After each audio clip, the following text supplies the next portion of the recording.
සූක්ෂම ආර්ථික විද්‍යාවේ මේ මයික්‍රෝ වල මොකක් හරි ප්‍රශ්නයක් තියෙනවද? නැත්නම් ඔක්කොම ප්‍රශ්නද? තේරිච්ච තැනක් තියෙනවද මොනවා හරි මයික්‍රෝ වල? තියෙනවද ප්‍රශ්නයක්? නෑනේ.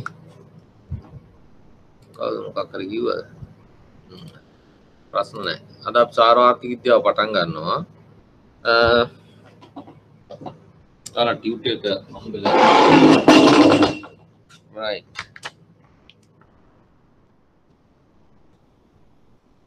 අද පටන් ගන්නේ මොන සාරව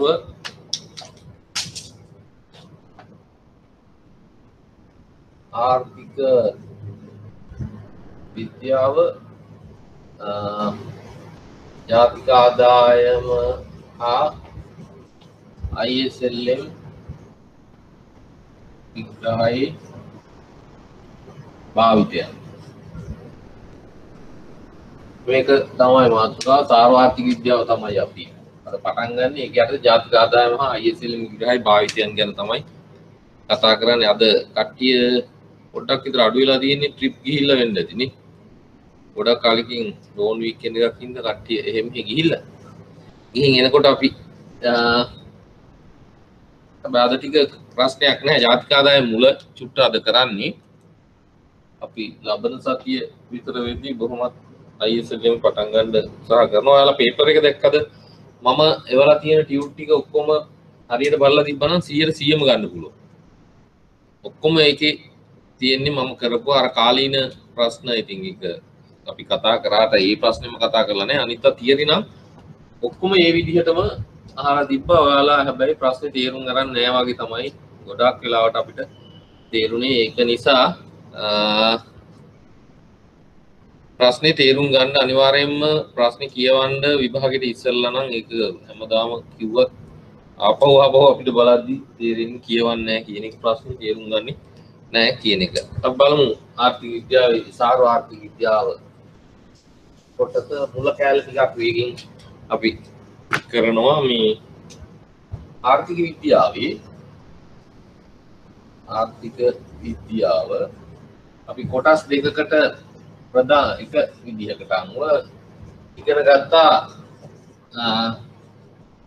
සූක්ෂම ආර්ථික විද්‍යාව අනික තමයි සාර ආර්ථික විද්‍යාව.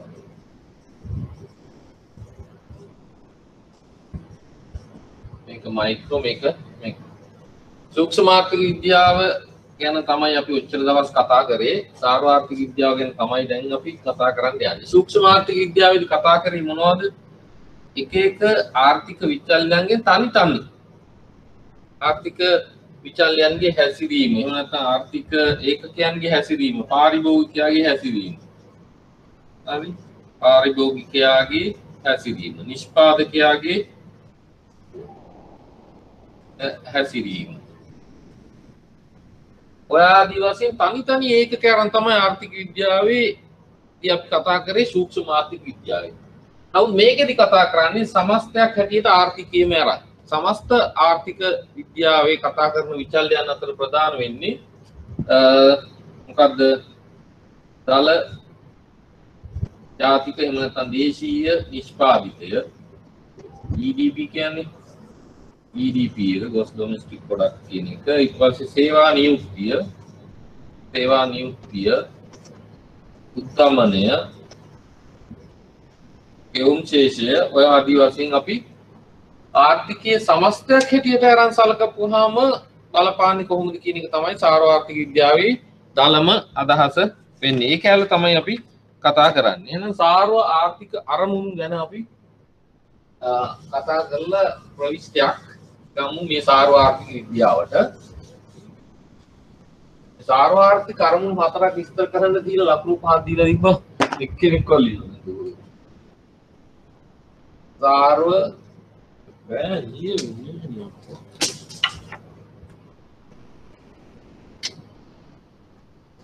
සාර ආර්ථික අරමුණු මේවා මම ඒ ගන්න සෑම සැරේම තමන්ගේ ජීවිතයට සම්බන්ධ කරලා ඉගෙන ගත්තා නම් ගැටලුවක් වෙන්නේ නැහැ. පෞද්ගලිකව ඔයාට ආර්ථිකයේ සම්බන්ධයෙන් තියෙන අරමුණු ටික තමයි රටක් හැටියට ගත්තත් තියෙන්නේ. දැන් පුද්ගලයෙක් හැටියට ඔයා ගත්තොත් ඔයාගේ අරමුණ මොකක්ද? දැන් කියලා ඉනා වෙනවා මගේ අරමුණ මේකයි කියලා. සෞභාග්‍ය ළඟා කරගෙන. නේ? සෞභාග්‍ය ළඟා කරගෙන. සෞභාග්‍ය ළඟා කර ගැනීම කියලා කියන්නේ. දැන් සාර්ව ආර්ථිකයේදී අපි රට ගැන කතා කරනවා. ඊට වඩා ලේසි දැන් ඔය තමා මේ ඔයා කියලා හිතන්න. ඔවුන්ගේ තියෙනවා හරි නැතුව හරි. මගේ අරමුණ තමයි සෞභාග්‍ය කරා ළඟා. සෞභාග්‍ය කියලා කියන්නේ මොනවද තියෙන්න ඕනේ? හොඳ ආර්ථික තත්ත්වයක්. ඊට පස්සේ රැකියාව. ඊට පස්සේ විනෝදය. ඊට පස්සේ තවුණා තියෙනවා. කියන්නේ ඕකේ නෑ. ඕක බලලා කියන්න බෑ. ආර්ථික තත්ත්වයක් තියෙන්න ඕනේ, හොඳ රැකියාවක් තියෙන්න ඕනේ. ඊට පස්සේ සියලු දෙනාටම සමානව අපි පවුලේ ඉන්න සියලු දෙනාම හොඳින් ඉන්න ඕනේ.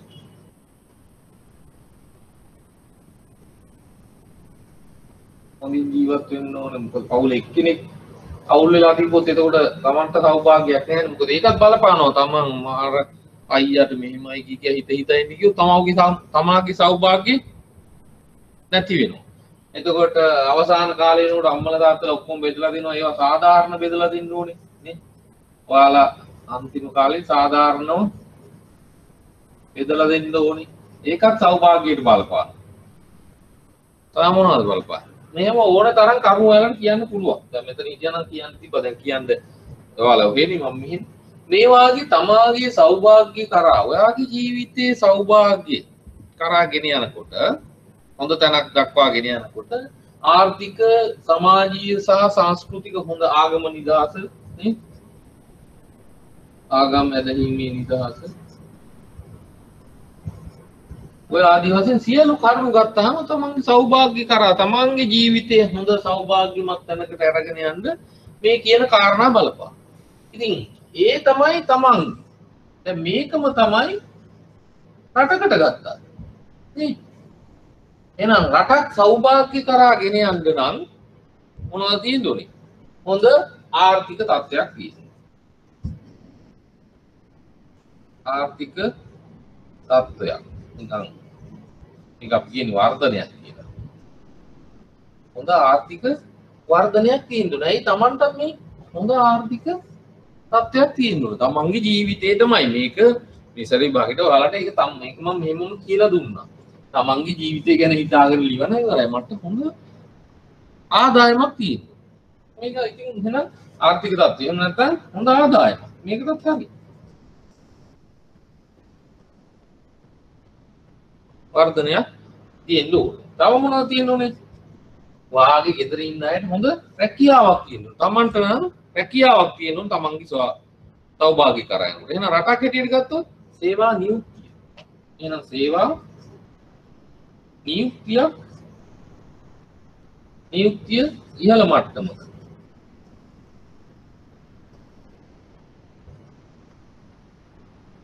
සේවා නියුක්තිය ඉහළ මට්ටමක තියෙන්න ඕනේ. එහෙම නැත්නම් සේවා වියුක්තිය අඩු වෙන්න ඕනේ. සේවා වියුක්තිය අඩු වෙන්න ඕනේ. සේවා වියුක්තිය කියලා කියන්නේ රැකියා නොමැතිකම. ආර්ථිකය නොකරපු අය රොයි කියන්නේ.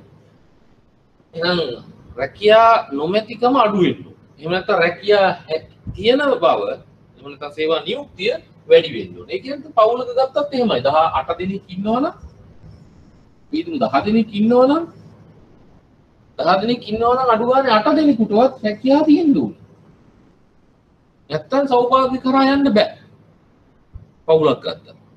දැන් කාලේ හැටියට වියදම එහෙමයි. නේද? ඊට පස්සේ සියලු දෙනාටම හොඳින්. ඒ කියන්නේ මොකක්ද? තිරසාර ආර්ථික වර්ධනයක්. අපි මේක කතා කරනවා. තිරසාර ස්ථීරසාර කියන එක. තිරසාර ආර්ථික වර්ධනයක් පවතින. ඊට පස්සේ ඔක තියෙනවා මොන් දීලා ආර්ථික ස්ථායීතාවක් පවතින. ස්ථායීතාවක් පවතින්න ඕනේ. ආර්ථික සාධාරණීකරණය පවතින. ආර්ථික සාධාරණීකරණය ආර්ථික සාධාරණත්වයේ පවතින. එහෙනම් රටක් සෞභාග්‍ය කරා ගමන් කිරීමේදී සාක්ෂාත් කරගන්න ඕන ප්‍රධාන කාරණා ටික තමයි මේ සාර්වාර්ථික දර්ශක 1 2 3 4 5. මොකද්ද ආර්ථික தත්ත්වයේ වර්ධනය? Tamanටත් එහෙම. ඒ ආර්ථික ස්ථායීතාවය තියෙන්න ඕනේ. Tamanගේ ගෙදර අද ජොබ් එක හම්බ වෙනවා හෙට නැති වෙනවා නම් ආර්ථික ස්ථායීතාවයක් නැහැ. එහෙම වෙන්න බෑ. Tamanගේ නිෂ්පාදනයේ ගෙදර කරන ගඩොල් කපනවා නම් ගඩොලක මිල අද 100යි හෙට 12යි වෙන්න බෑ. එහෙම උච්චාවචන වෙන්න බෑ. අඩු වැඩි වෙන්න බෑ ලොකු පරතරයකින්. ස්ථාවරව තියෙන්න ඕනේ. ඒක තමයි ස්ථායීතාවය කියන්නේ. හරි. පවුලේ සියලු දෙනාටම සමාන කියන්නේ එකම ආදායම නෙමෙයි. Tamanට ජීවත් වෙන්න පුළුවන් ආකාරයේ ආදායම සියලු දෙනාටම තියෙනවා. එතකොට තමයි මේ පවුලේ එක්කෙනෙක් හැටියට ඔයාට සෞභාග්‍ය හම්බ වෙලා තියෙනවා කියලා තේරෙන්නේ. අපි ආර්ථික වර්ධනය ගැන ගත්තොත් මොකද ආර්ථික වර්ධනය කියලා කියන්නේ? ආර්ථික වර්ධනය කියලා කියන්නේ දැන් වාගේ අපි මෙතන ගත්තොත් අපි ගඩොල් කපනවා අපි හිතමුකෝ රෙදි නිෂ්පාදනය කියනවා. රෙදි නිෂ්පාදනය කරනවා. right? අපි ඒකිනුත් හිතමු කමිස කියලා. කමිස තමයි ඔයාලගේ ආර්ථිකය වර්ධනය කරගන්න ගෙදර නිෂ්පාදනය කරන්න කමිස. එහෙම නැත්නම් රෙදි කර්මාන්තය තමයි කරන්නේ. ඒක පළවෙනි මාසයේ අපි හිතමු හොඳට බලා ගන්න පළවෙනි මාසයේ ඔබ පේනවා නේද?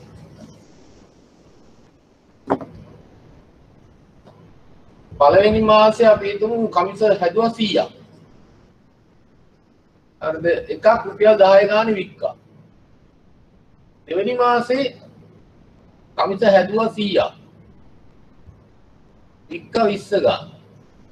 තුන්වෙනි මාසේ හැදුවා 100ක්. වික්කා 30 ගාන. දැන් කීයද? මෙතන 1000යි, මෙතන 2000යි, මෙතන 3000යි. දැන් ඔයාලගේ ආර්ථිකය මේ ක්‍රමානුකූලව මාස 3 දී වර්ධනය වෙලා. නැත්තද? වර්ධනය වෙලාද? ඔව්. මොකද මේ ආදායම 1000යි, 2000යි, 3000යි. දැන් වර්ධනය වෙලා හරි. 1000 2000 වුණා. 2000 3000. මූල්‍යමය වශයෙන් ආර්ථිකයේ වර්ධනය වෙලා. මූල්‍ය නිෂ්පාදන ප්‍රමාණය වැඩි වෙලා. හැබැයි ඔයාගේ මූර්ත වටිනාකම කියලා කියන්නේ මේ භාණ්ඩ හා සේවා භාණ්ඩ එහෙම නැත්නම් ආමිෂ නිෂ්පාදන ප්‍රමාණය වැඩි වුණා. ආමිෂ නිෂ්පාදන ප්‍රමාණය වැඩි වුණා. නෑ. එහෙනම් ඒකට අපි කියන මූර්ත නිෂ්පාදනය කියලා. භාණ්ඩ හා සේවා වශයෙන් නිෂ්පාදනය කරපු ප්‍රමාණය 100මයි. එහෙනම් ආදායම වැඩි වෙනවා. අද ඒකට බලපාන්නේ. මිල මට්ටම් වල වැඩි වීම. මෙතන 10යි 20යි 30යි. එහෙනම් මිල වැඩි වීම නිසා තමයි මේ ආදායම වැඩි වෙන්නේ. හැබැයි ඇත්තටම නම් ඔයාගේ සෞභාග්‍ය කරා යන ගමනේ ඔයාගේ පවුලේ වර්ධනයක් ඇති වෙන්න නම් මෙන්න මේ නිෂ්පාදන ප්‍රමාණය වැඩි වෙන්න ඕනේ. එතකොට තමයි මෙතන ඔයාගේ කර්මාන්ත ශාලාව මෙච්චර විතර එකක් තිබ්බනම් මෙච්චර විතර එකක් වෙන්නේ. හරිද? සේවක ඉස්සරලා දෙන්න නම් වැඩ කරේ දැන් 5 දෙනා වෙයි. ඒ ආදි වශයෙන් ඔයාගේ කර්මාන්තයේ වර්ධනය වෙන්නේ මෙන්න මේ නිෂ්පාදන ඒකක ප්‍රමාණය වැඩි. එහෙනම් රටක් හැටියට ගත්තාම මිල වැඩිවීම නිසා රටේ ආදායම වැඩි වෙනවා නෙමෙයි රටේ මූර්ත නිෂ්පාදනය වැඩි වෙනවා. මූර්ත නිෂ්පාදනය වැඩි වෙන්න ඕනේ ආර්ථික වර්ධනයක් ඇති වෙනවා කියන්නේ. හරිද? මූර්ත නිෂ්පාදනය ගණනය කරන්නේ කොහොමද? මූල්‍ය ආදායමෙන් අපි පස්සේ කතා කරමු අඩු කරනවා උද්දමන අනුපාතය කියලා. එහෙම නැත්නම් මිල මට්ටමේ වැඩිවීම. මිල මට්ටමේ වැඩිවීම අඩු කරනවා. එහෙම නැත්නම් මිල දර්ශකයකින් අවදමනය කරනවා කියලා කියනවා අපි පස්සේ වෙලා තියෙන හැටියට බලමු. හරිද? එච්චර ඕනේ නැහැ. එහෙනම් රටක් සෞභාග්‍ය කරා යන ගමනේදී මේ මූර්ත නිෂ්පාදනයේ රට තුල දැන් අපි හදන රබර් ප්‍රමාණය වැඩි වෙනවා. තේ කිලෝ ප්‍රමාණය වැඩි වෙනවා. එහෙම නැතුව තේවල මිල වැඩි වීලා හරියන්නේ නැහැ. ඒක ආර්ථික වර්ධනයක් කියලා අපි අර්ථ දක්වන්නේ නැහැ. සර්ව සම්පූර්ණ ආර්ථික වර්ධනයක් ඇති. එහෙනම් සෞභාග්‍ය කරා යන්න නම් ආර්ථිකයේ මූර්ත දලදේශීය නිෂ්පාදනයේ වර්ධනයක් තියෙනවා. මූර්ත නිෂ්පාදනයේ වර්ධනයක් ඇති වෙන්න ඕනේ. ඊට පස්සේ පූර්ව සේවා නියුක්තියක් තියෙනවා. දැන් මෙතන 10 දෙනෙක් ඉන්නවා 8 දෙනා. සේවය කරනවා. හැබැයි පූර්ව සේවා නියුක්තයි කියලා කියන්නේ මොකද්ද? රටේ ඉන්නවා නම් මිලියන 2ක්, මිලියන 20ක්, මිලියන 21ක් හෝ මිලියන 20ක්. එහෙනම් මේකෙන් වයස්ගත සහ කුඩා දරුවන් අඩු කරපුවාම ඉතුරු වෙන අපි හිතමු මිලියන 15යි කියලා. මේ මිලියන 15ටම රැකියා තියෙනවා නම් තමයි අපි පූර්ණ සේවා නියුක්තයි කියලා කියනවා. ඒක හරිද? වැඩිහිටි ජනගහනය සහ කුඩා ජනගහනය අඩු කරන් පස්සේ අපිට හම්බ වෙනවා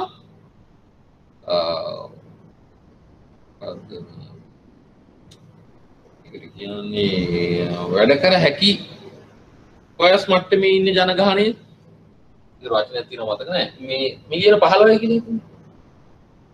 මේ මිලියන 15ටම රැකියා තියෙනවා නන්ද පූර්ණ සේවා නියුක්තයි කියලා කියන්නේ. ඔව්ද නැද්ද කියන්නේ?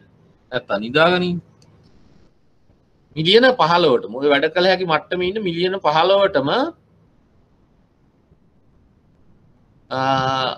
රැකියා තිබිය යුතුද පූර්ණ සේවා නියුක්ති මට්ටමක් ඒ රට තුල ළඟා වෙලා තියෙනවා තියෙන්න ඕනද නැද්ද? ඔව්ද නැද්ද කියලා.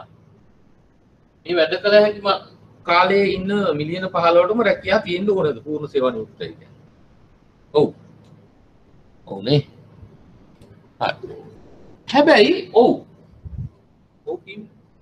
හැබැයි ප්‍රායෝගිකද මේක? රැකියා නැති සියලු පිරිසට රැකියාවක් තියෙන එක තමයි පූර්ව සේවා නියුක්ති කියන්නේ. හැබැයි ප්‍රායෝගික වෙන්නේ නැහැ. මොකද දන්නවද අපිට අපි සේවා වියුක්තිය ගැන කතා කරද්දී විවිධ ඝර්ෂණ සේවා වියුක්තිය, උණ සේවා නියුක්තිය, ඔය ආදි වශයෙන් සේවා නියුක්තිය ගැන විවිධ සංකල්ප කතා කරනවා. පොඩ්ඩක් නිකන් කියන්න අපි හිතමු දැන් අවුරුදු කාලේ එනවනේ ළඟම එන උදාහරණයක් ගමු. හරිද? යන්න එහෙම එපා. දැන් අවුරුදු කාලේ රෙදි කඩවල බොහෝ රෙදි කඩවල සේවකයෝ එක්කෙනෙක් දෙන්නෙක් හිටියේ. දැන් මේ මෑත කාලේ 10ක් විතර දක්වා වැඩි කරනවා සේවක සංඛ්‍යාව. හරිද? දැන් ඔන්න ඒ කාලෙදී ඒ සීසනල් ආර්ථව චලන කියලා කියන්නේ.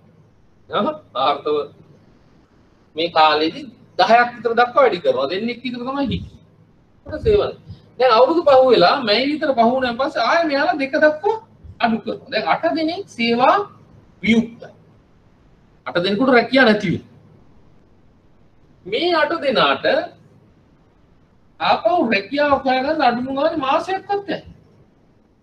අව කඩේක හරි කොහේ හරි හොයාගන්න මාසයක් විතර යයි. හැබැයි ඒ මැයි ඉඳලා ජූලි දක්වා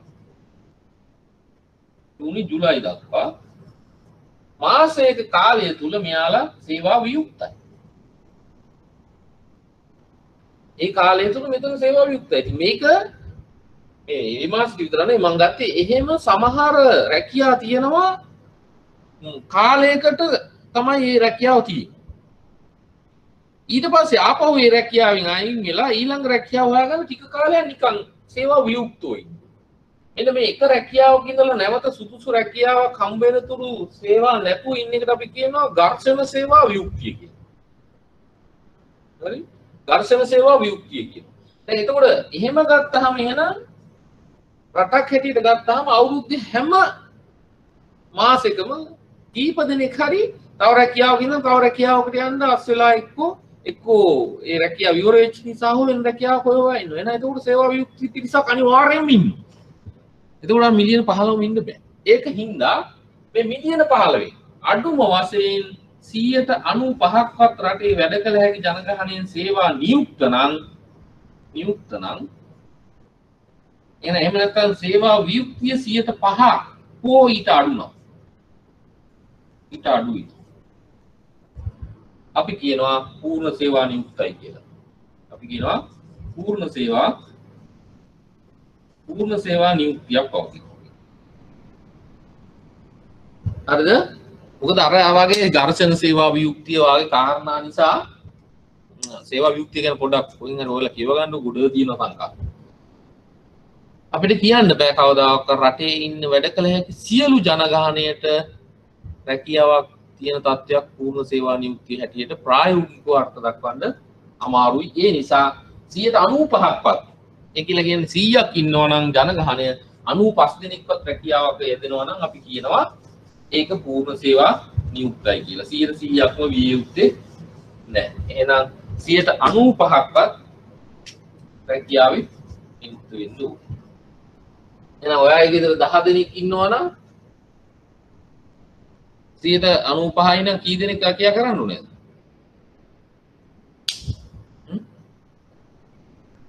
කී දෙනෙක් විතර ඔයාගේ ගෙදර 10 දෙනෙක් ඉන්නවා නම් පූර්ණ සේවා නියුක්ත වෙන්න නම් කී දෙනෙක් රැකියාවල නියුක්ත වෙන්න ඕනද? රජයේම නෙමෙයි, තමන්ගේ රැකියාවක්, ස්වයං රැකියාවක් උ.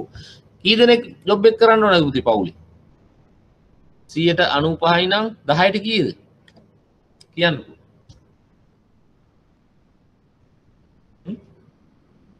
9.5යි නේද? 9යි නේද? ඔව්. අඩුම වශයෙන් 9 දෙනෙක්වත් රැකියාව කරන්න ඕනේ. ඒක තමයි හරි. 10 දෙනාම නම් ඉතින් පූර්ණයි. නමුත් 9 දෙනෙක්වත්. හරි. එතකොට එහෙමනම් ඔන්න සෞභාග්‍ය කරා රටක් අරන් යන්න නම් අපිට දැන් කාරණා දෙකයි පූර්ණ මූර්ත නිෂ්පාදනයේ වර්ධනයක් වෙන්න ඕනේ. 95ක් තරම් මට්ටමේ එහෙම නැත්නම් පූර්ණ සේවා නියුක්ති මට්ටමක් තියෙන්න ඕනේ. ඊට පස්සේ තිරසාර ආර්ථික වර්ධනයක් වෙන්න ඕනේ. අපි ඊට ඉස්සර කතා කරා ධර්මීය ආර්ථික වර්ධනයක් ගැන. ධර්මීය ආර්ථික වර්ධනය. මේ ධර්මීය ආර්ථික වර්ධනය කියලා කියන්නේ පරිසරයට දරාගත හැකි ආකාරයේ ආර්ථික වර්ධනයක් සිද්ධ වෙන්න ඕනේ කියලා. දැන් එහෙම සිද්ධ වෙන්නේ නෑ. ඔයාලා පරිසරය විනාශ කරන හැටිද හින්දා තමයි මේ වෛරස් පවා අඩු ගානේ ඇවිල්ලා ඇටැක් කරන්නේ. මොකද පරිසර හිතකාමී නෑ. ග්‍රීන් ඉකොනොමි එකක් නෙමෙයි තියෙන්නේ. පරිසරයට දරා ගන්න බැරි ආකාරයේ සංවර්ධනයක් සිදු කරනවා. ඒකට අපි ඒක නෙමෙයි අපි කියන්නේ ධර්මීය සංවර්ධනය කියලා කියන්නේ පරිසරයට දරාගත හැකි ආකාරයේ වර්ධනයක් කියන එක. එහෙනම් තිරසාර ආර්ථික වර්ධනයක් කියලා කියන්නේ මොකද්ද? සෞභාග්‍යයේ සමාජයේ වෙන සියලු දෙනාට වඩා සුදුසු ජීවන තත්ත්වයක් ලැබෙන තත්ත්වයක් තමයි අපි තිරසාර ආර්ථික වර්ධනයක් කියලා කියන්නේ. ඒ කියලා කියන්නේ ඔයාලට දැන් හිතෙනවා නම් අනාගතයේදී මට තිරසාර ආර්ථික වර්ධනය කියන එකේදී අපි කතා කරන්නේ මේක විවිධ විදිහට ඔයාලට කියන්න පුළුවන්. සියලු දෙනාටම දැනෙනවා නම් ඔයාට දැනෙනවා නම් මට මෙතනින් එහා තව ජීවිතයක් ආයේ නැහැ. මේක තමයි මට තියෙන හොඳම ජීවිතය කියලා. ඉතින් එහාට දියුණුවක් ආයේ නැහැ. තියෙන්න පුළුවන්. නමුත් ඔයාට සතුටු වෙන්න පුළුවන් ආකාරයේ ජීවිතයක් අද තියෙනවා නම් ඔයාට හිතෙනවා නම් ඉදිරියේදී මට තියෙන හොඳම ජීවිතය මේක තමයි කියලා අන්න එතන අපි කියනවා තිරසාර ආර්ථික වර්ධනයක් කියනවා කියලා. මොකද ඒක ස්ථිරසාරයි. අනාගතයේදීත් ඔයා මේ ඉන්න තත්ත්වෙන්ම සන්තුෂ්තියටපත් වෙනවා. දැනට නම් එහෙම කොහෙවත් නැතුවත් ඇති. නමුත් එහෙම තත්ත්වයක් තමයි අපි තිරසාර ආර්ථික වර්ධනයක් කියලා කියන්නේ. ඊට පස්සේ ආර්ථික ස්ථායීතාවක් පවතින්න ඕනේ. එහෙනම් සෞභාග්‍ය කරා යනකොට දැන් කාරණා තුනයි. වාට දැනෙන්න ඕනේ, අදත් දැනෙන්න ඕනේ අපි ඉන්නේ දැන් හොඳ තැනක. ඒ මට්ටමේවත් මට ජීවත් වෙන්න තිබ්බනම් ඊළඟ අවුරුද්දේදී මම මෙන්න මෙතෙන් යන්න ඕන, මෙතනින් එහා තැනක් නැහැ කියලා පේන්නේ. හොඳම තත්ත්වයක තමයි දැන් ඉන්නේ. එහෙම සියලු දෙනාටම එහෙම වෙන්න පුළුවන් නම් අපි කියනවා තිරසාර ආර්ථික වර්ධනයක් තියෙනවා කියලා. ආර්ථික ස්ථායීතාවය. ආර්ථික ස්ථායීතාවය කියන්නේ මම මෙතෙන්දී කිව්වා අර ඔයාලා ගඩොල් කපනවා නම් එතන ගඩොල් කපනවා නම් අද රුපියල් 100යි ගඩොලේ හෙට රුපියල් 12යි. හරිද? අනිද්දා වෙද්දි 1000යි. මෙහෙම උස් පහත් වීමක් එන්න බෑ.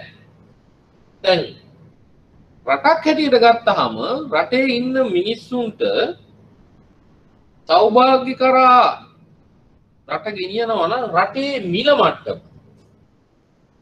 මට්ටම එහෙම නැත්නම් උද්දමන අවදමන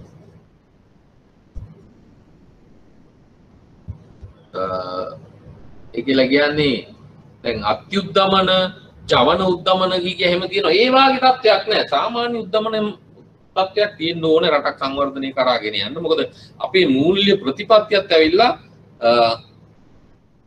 ඉන්ෆ්ලේෂන් ටාගටින් එකක්. උද්දමන ඉලක්ක කරන මූල්‍ය ප්‍රතිපත්තියක් තමයි අපි අනුගමනය කරන්නේ. ඒවා අපි වෙලා කියන විදිහට අනාගතයේදී බලමු. ඔයාලට මොනිටරි ඉකොනොමික්ස් මම හිතන්නේ ඊළඟ කෝස් එකේදී සම්පූර්ණ පේපර් එකක් ඉතින් කතා කරන්න පුළුවන් වෙයි. ආර්ථික ස්ථායීතාවය කියලා කියන්නේ භාණ්ඩ හා සේවාවල මිල. භාණ්ඩ හා සේවාවල මිල විශාල ප්‍රමාණයෙන් උස් පහත් වීමක් නැතුව පවත්වාගෙන යන්න ඕන ආර්ථිකයක්. ඔයාගේ ආදායම මේ වගේ ලොකු වෙනසක් වෙන්න බෑ මිල ගණන් වගේ තමයි මෙතෙන්දී ඔයා මිල දීලා ගන්න භාණ්ඩවල මිල මට්ටම් විශාල ප්‍රමාණයෙන් ඉහළ පහළ යන්න බෑ. ඒ කියන්නේ උද්දමන තත්ත්වයක් හෝ අවදමන තත්ත්වයක් රටක මහා පරිමාණයෙන් දීර්ඝ කාලයක් තිස්සේ පවතින්න බෑ. එහෙම පවතින්නේ නැති තත්ත්වයක් අපි කියනවා ආර්ථික ස්ථායීතාවය කියලා කෙටියෙන් මේක අපි වෙබ්සයිට් එකේ ගිහලා ඕනනම් බලන්නකො මූල්‍ය මිල ස්ථායීතාවය සහ මූල්‍ය ක්‍රමයේ ස්ථායීතාවය කියන තමයි අපි අරමුණු දෙකක්. ඒ දෙක පිළිබඳව චුට්ටක් කියව ගත්තා නම් ඔයාලට වඩා පැහැදිලි වෙයි. කොහොම හරි මිල මට්ටම් භාණ්ඩ හා සේවාවල මිල මට්ටම් ඉතා ඉහළ සහ තාමත්ම පහළ මට්ටමක නොපවතින සාමාන්‍ය තත්ත්වයේ පවතින තත්ත්වයක් අපි ආර්ථික ස්ථායීතාවයක් කියලා කියනවා. එහෙනම් සෞභාග්‍යයක් වෙන්න නම් එහෙම භාණ්ඩ හා සේවාවල ගොඩාක් උච්චාවචනයන් තියෙන්න බෑ. ඊට පස්සේ ආර්ථික සාධාරණත්වය කියලා කියන්නේ සියලු දෙනාටම සමසේ බෙදලා යන කතාවක් නෙමෙයි.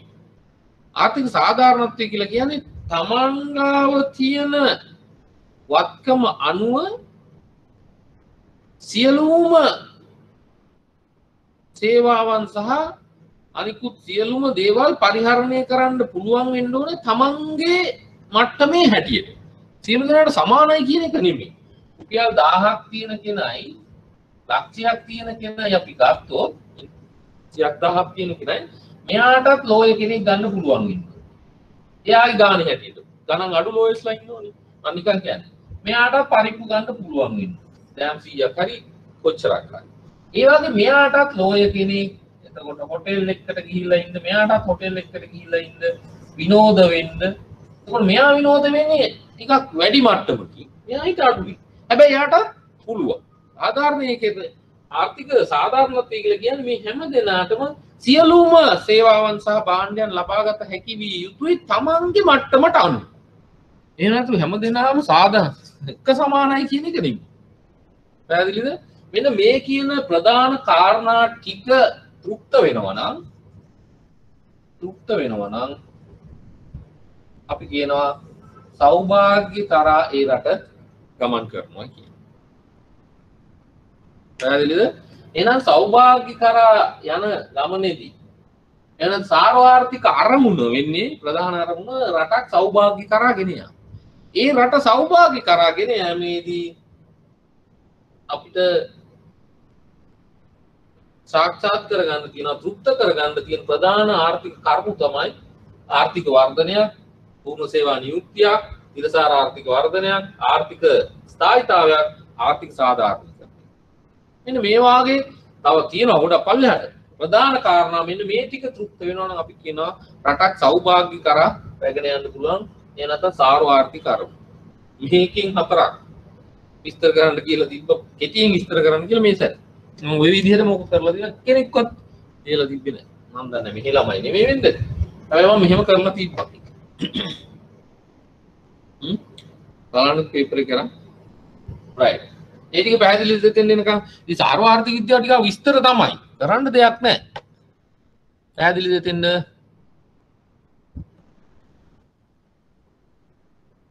පැහැදිලි කියන්නේ සාර්වාර්ථික අරමුණු අපි ඔය කතා කරේ අරමුණු. පැහැදිලි නේද? මොනවා හරි තියනවා නම් ඔය අස්සෙම ලියා ගන්න. අවත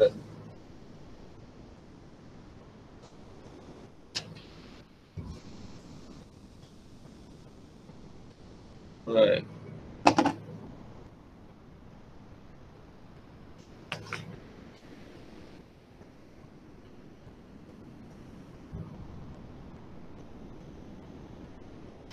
හරි. ඊට පස්සේ මම පොඩි අනුමාතුකාවක් චුට්ටක් කතා කරලා ඉන්නම්. ව්‍යාපාර චක්‍ර ගැන. ඒක ඕනේ මේ. ව්‍යාපාර චක්‍ර. ව්‍යාපාරයක් ගැන නෙමෙයි මේ කියන්නේ. හරි. ව්‍යාපාරයක් ගැන හිම නෙමෙයි කියන්නේ. මේ ආර්ථිකයක් මුහුණ දෙන ව්‍යාපාර චක්‍රයන් කාලයත් සමග ආර්ථික කටයුතු හැසිරෙන ආකාරය. කාලයත් එක්ක ව්‍යාපාර චක්‍රයක් කියලා කියන්නේ කාලයක් තිස්සේ ආර්ථිකය හැසිරෙන ආකාරය. මොකද්ද ඉන්නේ කියන්නේ? ඉන්න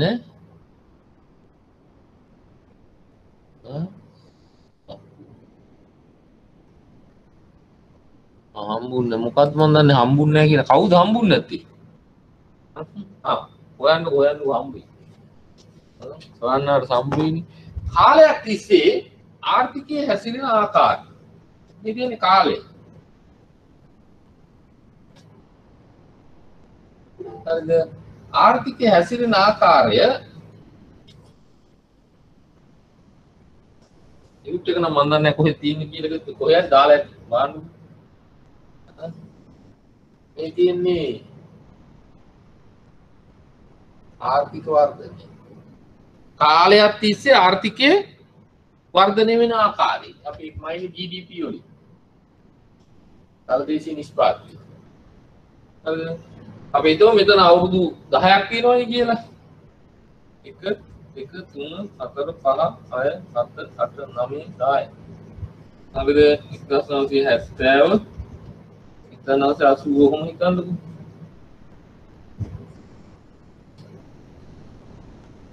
එහෙම නැත්නම් 2010 ඔය මොන විදිහේ 100ක් වුණත් කමක්.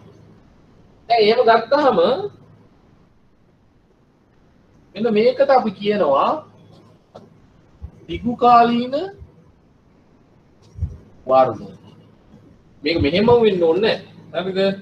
මෙහෙම වෙන්න පුළුවන්, මොහොම වෙන්න පුළුවන්. අපි ගෙස් කරනවා, අපි අනුමාන කරනවා ආර්ථිකය මෙන්න මේ ආකාරයෙන් වර්ධනය වෙයි. මෙන්න මේ ආකාරයෙන් වර්ධනය වෙයි ඉතුරු අවුරුදු 10ක පුරා. පුරෝකතනීය කර. ඒකට අපි කියනවා ට්‍රෙන්ඩ් එක. එහෙම නැත්නම් උපනතිය සිංහලෙන් නම් දිගුකාලීන වර්ධනය. හරිද? ඉන්ට් එක ලැබුණේ නැහැ. දැනුත් මට කියලා ගියා දාලා තිබ්බේ කියලා පුතේ. ලැබුණ නැති වෙන්න බෑ. එයා මම ඒක කියපු හින්දාම විශේෂයෙන් ඇවිල්ලා කියලා ගියා මට මෙහෙන් ටිකුට් එක ගිය ටික දාලා තිබ්බද කියලා. ඒ කියන්නේ ඇති කොහේ මේට කෝල් කරලා අහන්න බා. හරි? අපි නිකම්ම හිතමු මෙන්න මෙහෙම තමයි අපි වර්ධනය. උපනතිය. එහෙම නැත්නම් දිගුකාලීන වර්ධනය. දිගුකාලීන වර්ධනය මෙන්න මේ ආකාරයයි කියලා අපි උපකල්පනය කරනවා. දැන් මේ අතර මේවා ඔයාලා ස්ටැට් කරනවා නම් අර ප්‍රතිපායන විශ්ලේෂණය මගින් පුළුවන් එස්ටිමේට් කරගන්න. මේ අතර කෙටි කාලික මෙහෙම ගමන් තියෙනවා. එහෙම නැත්නම් මේකට අපි කියනවා සීසනල් නැත්නම් ඒකට කියන්නේ ආර්ථවතා චලන. ආර්ථව චලන. ඉතිකාලීනව ආර්ථිකය හැසිරෙන ආකාරය. සැපීමට යුට් එක ලැබුණේ නැහැ. නෑ ලැබිලා තියෙන පුතේ බලන්න බලන්න දැන් ඒකට ඇවිල්ලාත් මට කියලා ගියා දාලා තියෙන්නේ කියලා. හරි. මොකද ළමයා මට පටන් මං ගිය සැරේ අර දොස් කිපින්න ඉන්නදී ඇවිල්ලාත් කියලා ගියා ඩියුටි එක දාලා තියෙන්නේ කියලා. හරි මං ආයෙ කියන්නම් මේ කොහේ හරි ඇති. මං ඔයාලගේ පැත්තෙන් මං මේ මැෂින් එකට ලොග් වෙලා නැහැ නේ මට බලන්න බෑ මම කියන්නම් ආයෙත් දාලා නැති වෙන බෑ මොකද දාලා ඇති. alright මේක අහගන්නකෝ පස්සේ ඩියුටි එක අපි ඩියුටි එකේ විස්තර ඔක්කොම ඇති දැනට අහගන්න. එතකොට එහෙනම් මේ දිගුකාලීන උපනතිය දිගුකාලීන ආර්ථිකයේ අපි පුරෝකතනය කෙටි කාලීනව මෙහෙම වෙනස් වෙන්න පුළුවන්. හරිද? අපි 1971 දී හිතුවේ මෙතන තමයි උපකල්පනය. හැබැයි ඊට වැඩි ප්‍රමාණයක් මොකද වෙලා තියෙන්නේ වර්ධනය. එහෙනම් දිගු කාලය ගැන අපි හිතනකොට අපි හිතුවේ මෙන්න මෙතෙන්ට වර්ධනය වෙයි කියලා මෙච්චරක්. හැබැයි මෙච්චරක් වර්ධනය. හැබැයි 1973 විතර වෙනකොට අපි හිතුවා මෙතන ඉඳී කියලා. හැබැයි ඉන්නේ මෙතන. එහෙනම් සමහර කාලවලදී කෙටි කාලය ගත්තහම සමහර අවුරුදු වල ආර්ථිකය අපි පුරෝකථනය කළාට වඩා අඩු මට්ටමක තියෙනවා. සමහර අවුරුදු වල අපි පුරෝකථනය කළාට වඩා වැඩි මට්ටමක තියෙනවා. කෙටි කාලීන වශයෙන්. හරිද? මෙහෙම ගමන් කරන මේ ව්‍යාපාර චක්‍රයක කොටස් පහක් අපි හඳුනාගෙන තියෙනවා. එකක් තමයි ආර්ථිකයේ ශීඝ්‍ර වර්ධනය. මෙතන ආර්ථිකයේ ශීඝ්‍ර වර්ධනය. මෙතන වර්ධනය. මේ මෙච්චර වර්ධනයක් නෙමෙයි. මෙතන ගත්තොත් වර්ධනය. එහෙනම් මේ ව්‍යාපාර චක්‍රවල තියෙන එක අවධියක් අපිට පේනවා මොනවද? ශීඝ්‍ර වර්ධන අවධිය. වර්ධන අවධිය. ශීඝ්‍ර වර්ධන අවධියක් තියෙනවා. මූර්ත නිමැවුම එහෙම නැත්නම් එහි වර්ධනයේ වේගයේ දිගු කාලීන සාමාන්‍ය නිමැවුම හා එහි වර්ධන ප්‍රවණතාවයට වඩා ඉහළගයක් ගන්නා තත්ත්වයක් අපි කියන ආර්ථික අභිවෘද්ධියක්. ඒක ශීඝ්‍ර වර්ධනයක්. එන මේ කාලෙට අපි මේ කාලෙට අපි කියනවා ආර්ථික අභිවෘද්ධියක්. ආර්ථික අභිවෘද්ධියක්. ආර්ථික අභිවෘද්ධියක් කියලා කියනවා මේ කෙටි දිගු කාලීන වර්ධනයට වඩා වැඩි තත්ත්වයක් තියෙන එකක්. ඊට පස්සේ ආර්ථික පසුබෑම. අපි දිගු කාලීන පුරෝකථනයට අනුව හිතුවේ මෙතන. හැබැයි ඇත්තටම වෙලා තියෙන්නේ මෙතන. එතකොට මොකක්ද තියෙන්නේ? ආර්ථික පසුබෑම. දැන් මේ කාලේ එහෙම වගේ නේද? දැන් මෙන්න මෙතන අපි හිතුවේ මෙච්චරක් වර්ධනය වෙයි කියලා. මොතන 70 දී හිතනවා අපි 75 වෙනකොට ආර්ථික වර්ධනය මෙන්න මෙතන අපි හිතමු 10යි කියලා. 10ක් කියලා අපි පුරෝකථනය කරා 1970 දී පුරෝකථනය කරා. අවුරුදු 5ක් එහාට. හැබැයි ඇත්තටම 75ට ගිහින් බලන වර්ධනය කීයද? 8යි. එහෙනම් අපි පුරෝකථනය කරාට වඩා අඩු මට්ටමක තමයි ආර්ථික වර්ධනය තියෙන්නේ මේ අවුරුද්දට ගිහින් බලපුවා. ඒකට අපි කියනවා ආර්ථික පසුබෑමක් කියලා. ඔව් වචන ඇහෙනවනේ ආර්ථික පසුබෑම. මොන දැන් එතකොට ආර්ථිකයේ පසුබෑම කියපුවම දැනගන්න ඕනේ එහෙනම් මේ සැරේ මේ අවුරුද්දේ ආර්ථික විද්‍යාඥයෝ පුරෝකථනය කරලා තියෙන්නේ නැත්තේ දැන් තියෙන මට්ටමට වඩා වැඩි මට්ටම. දැන් ඍණ 3.3ක් මේ අවුරුද්දේ තියෙනවා නම් පුරෝකථනය කරලා තිබ්බේ 5ක් 10ක් නම් අපි ආර්ථික වර්ධනය 6ක් කියලා හිතනවා. ආර්ථික වර්ධනය 6ක් යයි උපකල්පනය කරලා තිබ්බොත්. දැන් ඍණ 3 නම් තියෙන්නේ ඒක ආර්ථික පසුබෑමක්. අපි හිතුවට වඩා මේ අපි 2015 දී විතර හිතුවේ 21 දී 106ක් විතර වර්ධනයක්. හැබැයි දැන් තියෙන්නේ 3.3ක් කියලා හිතන්න. එතකොට එහෙනම් ඒක ආර්ථික පසුබෑම. ඊට පස්සේ ආර්ථික පරිහානියක්. ආර්ථික පරිහානියක් කියලා කියන්නේ මේ ආර්ථික පසුබෑමට වඩා ටිකක් වෙනස්. මේක දැන් අපි හිතමු මෙතනයි කියනවා. දැන් මෙතන අවුරුදු 2ක්. අපි හිතමු මේ අවුරුදු 5ක් විතර තිබ්බයි කියලා. මෙතන 80 දක්වාම. එහෙනම් මේ ආර්ථික පසුබෑම ටිකක් දිගු කාලයක් පවතිනවා නම් මේ ආර්ථික පසුබෑම එක අවුරුද්දක් එකමාරක් වගේ නෙමෙයි ටිකක් දිගු කාලයක් පවතිනවා නම් අපි කියනවා ආර්ථික පරිහානිය.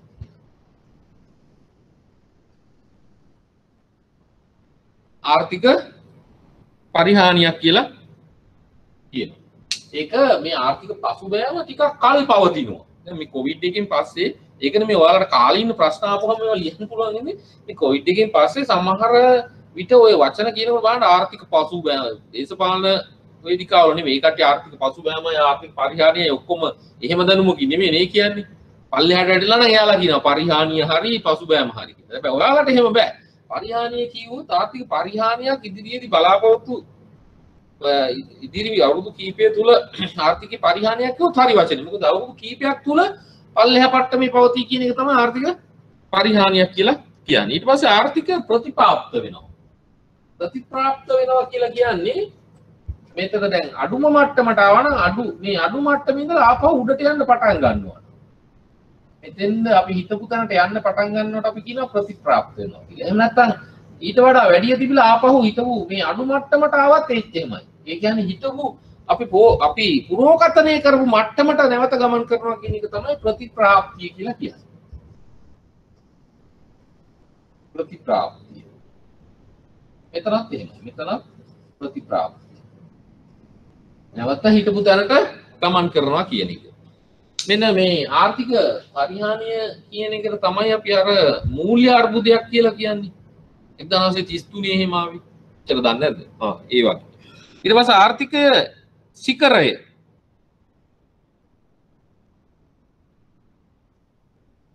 ආර්ථික ශිඛරය කියලා කියන්නේ මේ ව්‍යාපාර මේ ගත්තාම මේ වර්ධනය වෙන්න පුළුවන් උපරිම මට්ටමකට ගියාම මෙන්න මේ උපරිම මට්ටම අපි කියනවා ආර්ථික ශිඛරය කියලා.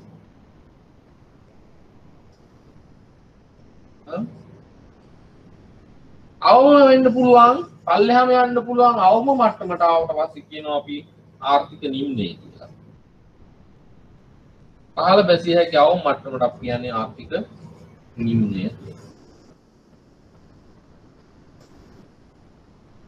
හරිද? මෙන්න මේ ව්‍යාපාර චක්‍රයක් කියලා කියන්නේ ආර්ථිකයක් දිගු කාලීනව හැසිරෙන්නේ කොහොමද? කෙටි කාලීන ආර්ථික චලනත් එක්ක. මේ හැසිරෙන ආකාරය පිළිබඳව තමයි අපි ওই විවිධ නම් වලින් කියවේ ආර්ථික අභිවෘද්ධිය, ඊට පස්සේ පසුබෑම, ඊට පස්සේ ප්‍රතිප්‍රාප්තිය, ශිඛරය, නිම්නය ආදි වශයෙන් මේ ආර්ථිකය හැසිරෙන ආකාරය අනුව දිගු කාලීන උපනතනයට සාපේක්ෂව කෙටි කාලීනව එහෙම නැත්නම් ආර්ථික චලනයන්ගේ හැසිරීම මත තමයි අපි මේ ව්‍යාපාර චක්‍ර කොහොම වර්ගීකරණය කරේ. පැහැදිලිද? මේ කෙටි මාතෘකාවක් කරේ මේක ඕන වෙනවා මෙතන ඉස්සරහට අපිට යන්න. right. ව්‍යාපාර චක්‍ර ගැන කරා. පොඩි දැල්ලා හරි ආසයිතන පාරම් මේක පොඩක් කියවලා බලන්න ඔය පොතක් හරි ඉන්ටර්නෙට් එකේ හරි ගිහිල්ලා උඩ වෙලා කරන්න නැති. දැන් සාර්වාර්ථික කළමනාකරණය. right. සාර්වාර්ථික කළමනාකරණය.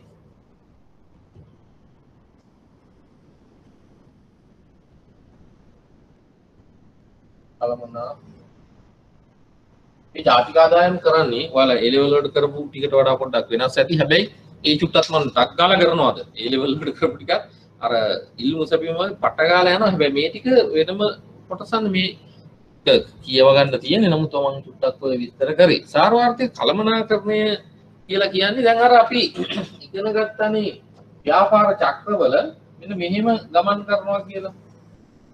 මේ චක්‍ර ටික මෙහෙම ගමන් කරනවා. අපේ පුරෝකථනය තමයි මේ කෙලින්ම තියෙන්නේ ඊට වගේ.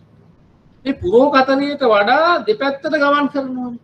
මේ දෙපැත්තට ගමන් කරනකොට අපි පුරෝකථනය කරලා තිබ්බ පාරට මෙහි යනවා මෙහි යනවා මෙහි යනවා මෙහි යනවා හැබැයි අපි හිතන්නේ මෙහෙම යන්න ඕනේ කියලා.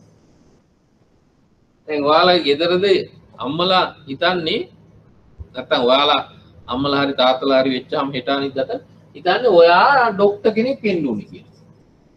ඔන්න පාර කියලා දෙනවා. මෙන්න මෙතන මොම ඵලයක් කියලා. දැන් මොනවද කරන්නේ? ඔන්න ක්‍රීඩා කරන්න යනවා. ඊට පස්සේ ඉංජිනේරුවෙක් වෙන්න යනවා. ආයි ඊට පස්සේ ලව් කරන්න යනවා. ඕක එක එක පැත්තට යනවා. හොඳ පැති වලට යනවා ආයේ පල්ලෙහා පැති වලට යනවා ආයේ උඩ පැති වලට යනවා. හැබැයි මේ යන්න කියපු පාර මේක. දැන් මේක මේ ළමයා හරියට ඩිරෙක්ට් කරන්න නම් ඔයාලා අම්මලා තාත්තලා හැටියට බලා ගන්න ඕනේ.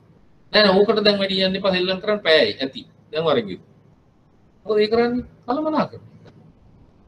එහෙනම් ආර්ථිකය ගත්තත් මේ එහාට මෙහෙට යනකොට මොකද කරන්න ඕනේ? කලමනාකරණය කරන්න ඕනේ. අඩු වෙනකොට මොනවද කරන්නේ? දැන් ඔය කරලා තියෙන්නේ මොනවාද? ආනයන සීමා පනවලා තියෙනවා. එහෙනම් කොහොමද වෙන්නේ කියලා අපි වෙලා තියෙන හැටි කතා කරමු. අපනයන ධෛර්යමත් කරන්න යනවා. ආනයන ආදේශන කර්මාන්ත පිහිටවන්න ඕන. දැන් කහගෙන ඉන්න නතර කරලා කහ මිහ හදන්න. ඒ වගේ ප්‍රතිපත් කුසිකාරණ රූපදී අපි බලමුකෝ මම දන්නේ නැහැ වෙලා තියෙදි කියලා. එහෙම ළමයෙකුත් අර හරි පාරට ඩිරෙක්ට් කරන්න ඕන. කළමනාකරණය කරලා දෙන්න ඕනේ යාට යන්න. නැත්තම් එහෙ මෙහෙ යන්න.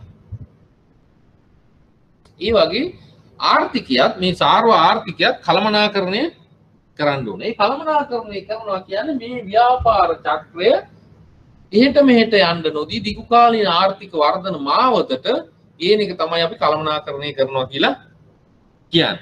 එහෙනම් මේ ව්‍යාපාර චක්‍ර කළමනාකරණය කරනකොට අපිට බලන්න ටියුට් එකේ ඇති කොටස් දෙකක් තියෙනවා. එකක් තමයි දැන් පීඩා කර ඉංජිනේරු එකෙන් ඉගෙන ගන්න. ආය ලව් කර. ආය තව මොනවද මේ පොත් කියවන. ඔහම ඉන්නකොට මෙහෙම යනකොට හැබැයි මේක කියන දේ අහන්න නැති එකෙක් නෙමෙයි. උඹ කොහොම හරි මේ ඔක්කොම කරගනි. ඇයි එහෙම හිතන්නේ? උට හොඳ දැනුමක් තියෙනවා, හොඳ සමාජ දැනුමක් තියෙනවා, හොඳට පොතපත කියවලා තියෙනවා, ක්‍රීඩා කරත් රැට පාඩම් කරනවා. ඔහොම අම්මලාට හිතෙනවනේ. එහෙනම් එහෙම හිතන අය මොකද්ද? එහෙම හිතන අයට ඔයාලා ගහන්න බයින්න යනවද නැහැ? ස්වභාවයෙන්ම යථා තත්වයට පත්වීමට ඉඩ අරිනවා. මොකද්ද? ස්වභාවයෙන්ම යථා තත්වයට පත්වීමට ඉඩ අරිනවා සමහර. එහෙම නැත්නම් මේක බෝල ගහන්න ගියාම උදේ 6ට ගියාම රෑ 10ට එන්නේ. ඇවිල්ලා නාන්නෙත් නැහැ. එක්ක කන්නෙත් නැහැ හොරට. පණී කියලා හිතලා සෙල්ලම් කරා කියලා නිදාගන්න. දැන් ඌට මේ ડોක්ටර් කියන පොසිෂන් එකට යන්න නම් මේ මාවතේ යන්න නම් ගහන්නේ බයින්නේ නැතුව හිටියොත් හරියයිද? හරියන්නේ නැහැ. උන් කෙල්ලෝ පස්සෙම නම් යන්නේ. එහෙම නැත්නම් කොල්ලෝ පස්සෙම නම් යන්නේ. වෙන වැඩක් කරන්නෙම නැත්නම් ගෙට දාලා දොරවාලා හරි තියාගෙන මේ මාවතට ගන්න හැදුවේ නැත්නම් හරියන්නේ නැහැ. එහෙනම් ස්වභාව මේ ආකාරයට ස්වභාව ධර්මයෙන් යථා තත්ත්වයට පත්වීමට ඉඩ දිය නොහැක. ස්වභාව ධර්මයෙන්ම යථා තත්ත්වයට පත්වීමට ඉඩ දිය නොහැක. එහෙනම් අර ළමයා වගේම තමයි. එහෙනම් මෙයා කලමනාකරණය කරන්නේ. දැන් මේ වගේ මේ ව්‍යාපාර චක්‍රයක් සමහර ව්‍යාපාර චක්‍ර ඇති වුණාට සමහර ආර්ථිකවල ඒක ස්වභාවයෙන් යථා තත්ත්වයට පත් වෙනවා. අර ළමයා වගේ තමයි. සමහර ඒවා තියෙනවා ස්වභාවයෙන් යථා තත්ත්වයට පත් වෙන්නේ අපි කලමනාකරණය කරන්නේ. එහෙනම් ස්වභාවයෙන්ම යථා තත්ත්වයට පත් වෙනවා නම් මොකක්ද තියෙන්න ඕනේ? මෙයාට ළමයාට නම් පාඩම් කරන්න හැකියාව තියෙනවා, සෙල්ලම් කරන්න හැකියාව තියෙනවා, ටීවී බලන්න හැකියාව. මෙයාට ඕවරෝල් ඔක්කොම හොදට කරන්න පුළුවන් එක්කෙනෙක්, ශක්තිමත් කෙනෙක්. එහෙනම් ආර්ථිකේ ශක්තිමත් වෙන්න. ආර්ථික ශක්තිමත් නම් ඒ කියන්නේ දලදේශීය නිෂ්පාදිතයේ වර්ධනය 10%ක් 15ක් වගේ ඉහළ මට්ටමක පවතී. ඒ රටක් හැටියට ගත්තා. දැන් ළමයා නම් මේකක්වත් කරන්න පුළුවන් කට්ටිය නම් ස්වභාව ධර්මයෙන් මෙයා අර ටාගට් එකට යනවා කියලා දන්න හින්දා කල්පනාකරණය කරන්න ඕනේ. පැහැදිලිද මම කියන එක? ඒ වගේ තමයි. එහෙනම් ආර්ථිකයේ වර්ධනය ඉතා ඉහළ මට්ටමක තියෙනවා නම් ඒ ආර්ථිකය කල්පනාකරණය කරන්න ඕනේ නැහැ. තව තමයි ස්වභාව ධර්මයෙන් එන මේ පහත් වීම උස්වීම මෙයාට ඇබ්සෝබ් කරගන්න අවශෝෂණය කරගන්න පුළුවන් නම් ස්වභාවයෙන් එන උස් පහත් වීම අවශෝෂණය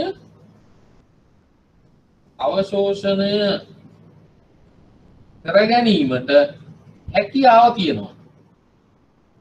ඒ කියන්නේ මේ ආර්ථිකය කඩාන වැටෙන වෙලාවට අපි ආනයන සීමා කරලා අපනයනේ ටටක් ගාලා වැඩි කරලා රුපියල් එහෙම නැත්නම් ඩොලර් වැඩිපුර හොයාගෙන කරගෙන යන්න පුළුවන් නම් ඒක ඔටෝමැටිකලි වෙනවා නම් එහෙම ශක්තියක් ආර්ථිකයේ තියෙනවා නම් ඒක අවශෝෂණය කරගන්න පුළුවන් නම් එහෙම නැත්නම් අපි හිතමු ආර්ථිකය වැටෙන වෙලාවට අපි ගාව රිසර්ව් තියෙනවා නම් එළියට දාලා ආර්ථිකය ආපහු ගොඩනගා ගන්න නැවත ප්‍රතිපත්තියේ දාලා එහෙම නැත්නම් ගහලා කරලා මේ ළමයා හදනවා වගේ අපි උඩට ගේන්න ඕනේ නැහැ. ඒක අවශෝෂණය කරගන්න හැකියාව තියෙනවා නම් හරිද?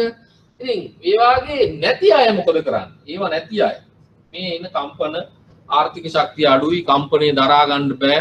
ඒ කට්ටිය මොකද කරන්න ඕනද? ඔයාලා කල්පනාකරණය කරන්න ඕනේ.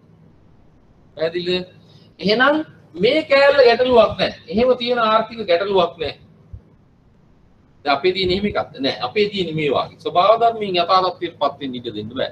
ඒකට ඉහළ ආර්ථික වර්ධනයක්, හොඳ සේවා නියුක්තියක්, අර ඉස්සලා කියපු ආර්ථික ස්ථායීතාවයක්, ඔය කියන ඒවා නැති ඒවා අපි කළමනාකරණය කරන්න ඕනේ හරි තැනට ගෙනියන්න නම් right ඒ කළමනාකරණය කරන්න දැන් මතකද ආර්ථික කළමනාකරණය යටතේ අපි ඉගෙන ගත්තේ ආර්ථික ව්‍යාපාර චක්‍ර ඒ ව්‍යාපාර චක්‍ර ගත්තන් පස්සේ ව්‍යාපාර චක්‍ර සමහර ඒවා යථාර්ථයට පවතින ස්වභාව ධර්මයෙන් සමහර ඒවා එහෙමපත් වෙන්නේ නැහැ දැන් එතන තමයි ආවේ එහෙනම් ඒ ස්වභාව ධර්මයෙන් පත් වෙන්නේ නැති ඒවා අපි කළමනාකරණය කරන්න ඕන. කළමනාකරණය කරන්න අපි මොනවද?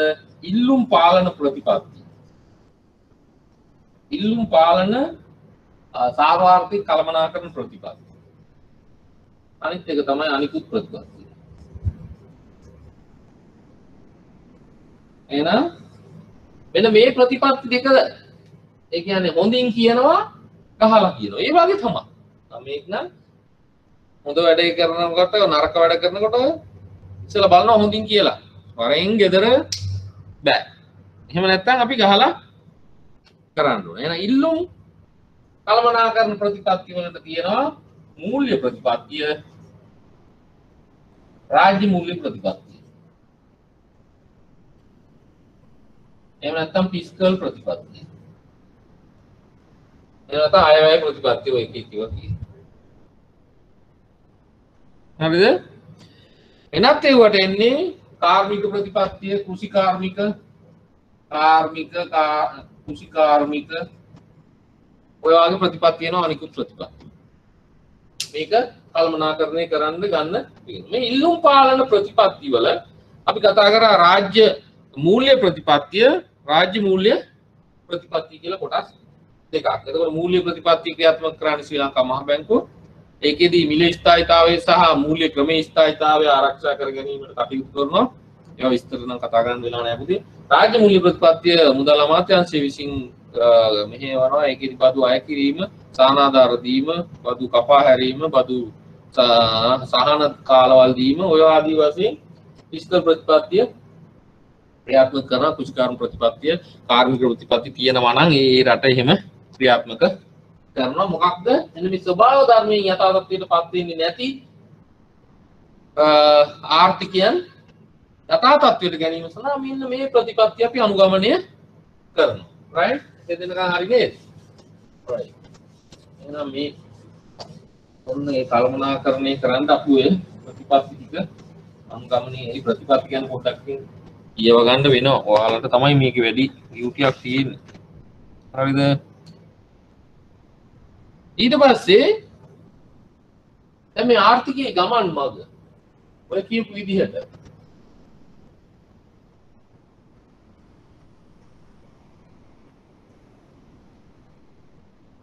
හරි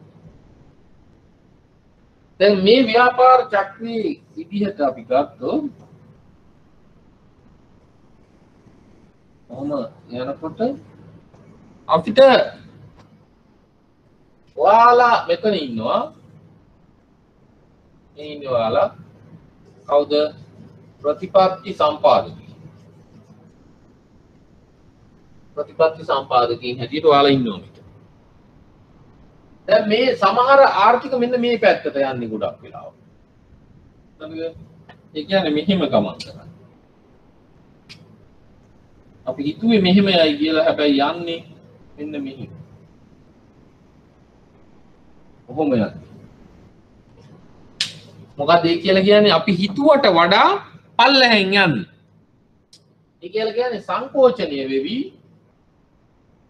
සංකෝචනාත්මකව අපේක්ෂිත නොවන දිශාවට.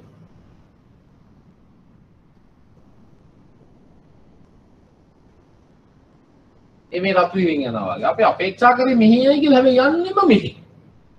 එහෙනම් ආර්ථිකයේ ගමන් මඟ දැන් කොහොමද තියෙන්නේ? සංකෝචනාත්මකව අපි නොහිතන දිශාවට ගමන් කරනවා. ඊට පස්සේ අනිත් තව ආර්ථිකයක් තියෙන්න පුළුවන් මෙහෙම යන්න. ඒ මොකක්ද? ප්‍රසාරණාත්මකව අපේක්ෂිත දිශාවට. ප්‍රසාරණාත්මකව අපේක්ෂිත දිශාවට. ප්‍රසාරණාත්මක අපේක්ෂිත දිශාවට ගමන් කරනවා. පැහැදිලිද?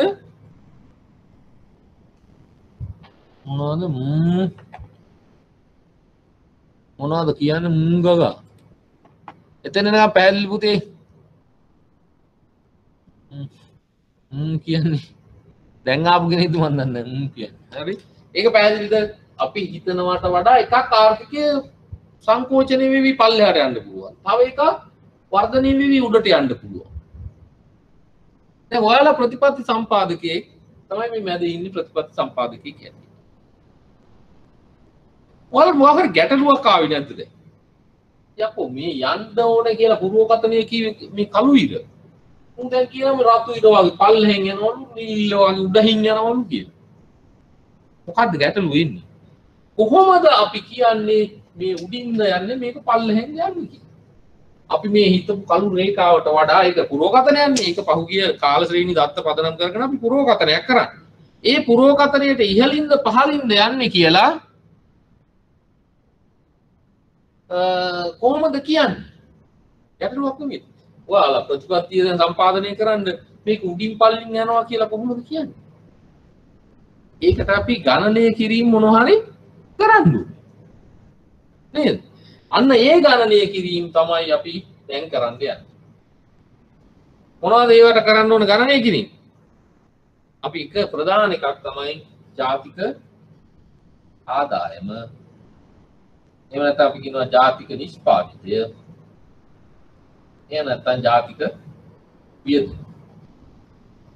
මෙන්න මේවා ගණනය කරලා අපිට කියන්න පුළුවන් අපි හිතාන ඉදින ජාතික ආදායම ඩොලර් බිලියන 500ක් වෙයි කියලා. දැන් හදලා බලපුවම ඔන්න 350යි. ඔන්න 500ක් වෙයි කියලා හිතුවා දැන් 750යි. ඔන්න දැන් පේනවා අපි පුරෝගතනය කරලා තිබ්බ 500 හැබැයි දැන් ඉහළින්ද පහළින්ද යන්නේ කියලා කියන්න පුළුවන් අපිට මේවා ගණනය කරන් පස්සේ. පැහැදිලිද? එහෙනම් ආර්ථික කළමනාකරණය කරන්න නම් මේ ප්‍රතිපත්ති සම්පාදකයාට මේ ආර්ථිකය යන්නේ කොහෙද මල්ලි පොල් නෙමෙයි. යන්නේ කොහෙද කියලා තීරණය කරගන්න අපිට අවශ්‍යයි කිසියම් ගණනය කිරීම ටිකක්. එනේ ඒ සඳහා ප්‍රධාන දර්ශකයක් හැටියට ගණනය කරන්නේ දල දේශීය නිෂ්පාදනය එහෙම නැත්නම් දල දේශීය වියදම අවයව කොහොම එකයි අපි කියන්නේ. දැන් එතනින් නම් තමයි අපි පාඩම ඔයාලා අර A level කරමු චුට්ට කරලා අපි ISLM වලට යන්නේ. දැන් තියෙන්නේ ඔය ජාතික නිෂ්පාදනය. ඒක ටිකක් වෙලින් කරන්න පුළුවන්. මේ ඔයාලා දන්න ඉතාමත්ම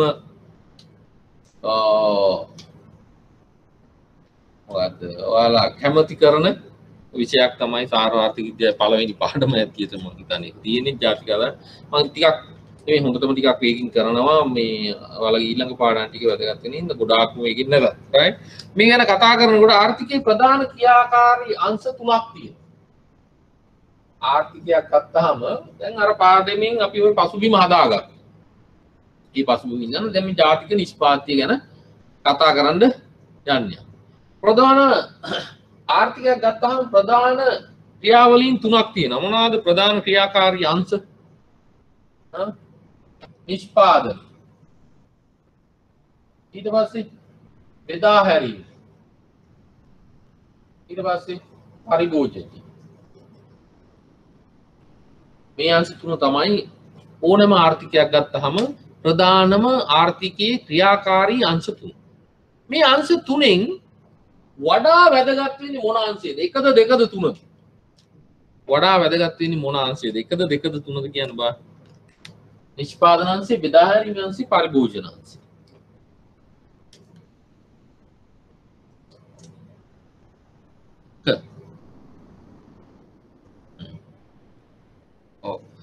ඔයාලා හිතන හිටියට ඔයාලා තමයි මේ ප්‍රධාන මාංශය පාරිභෝගිකයා.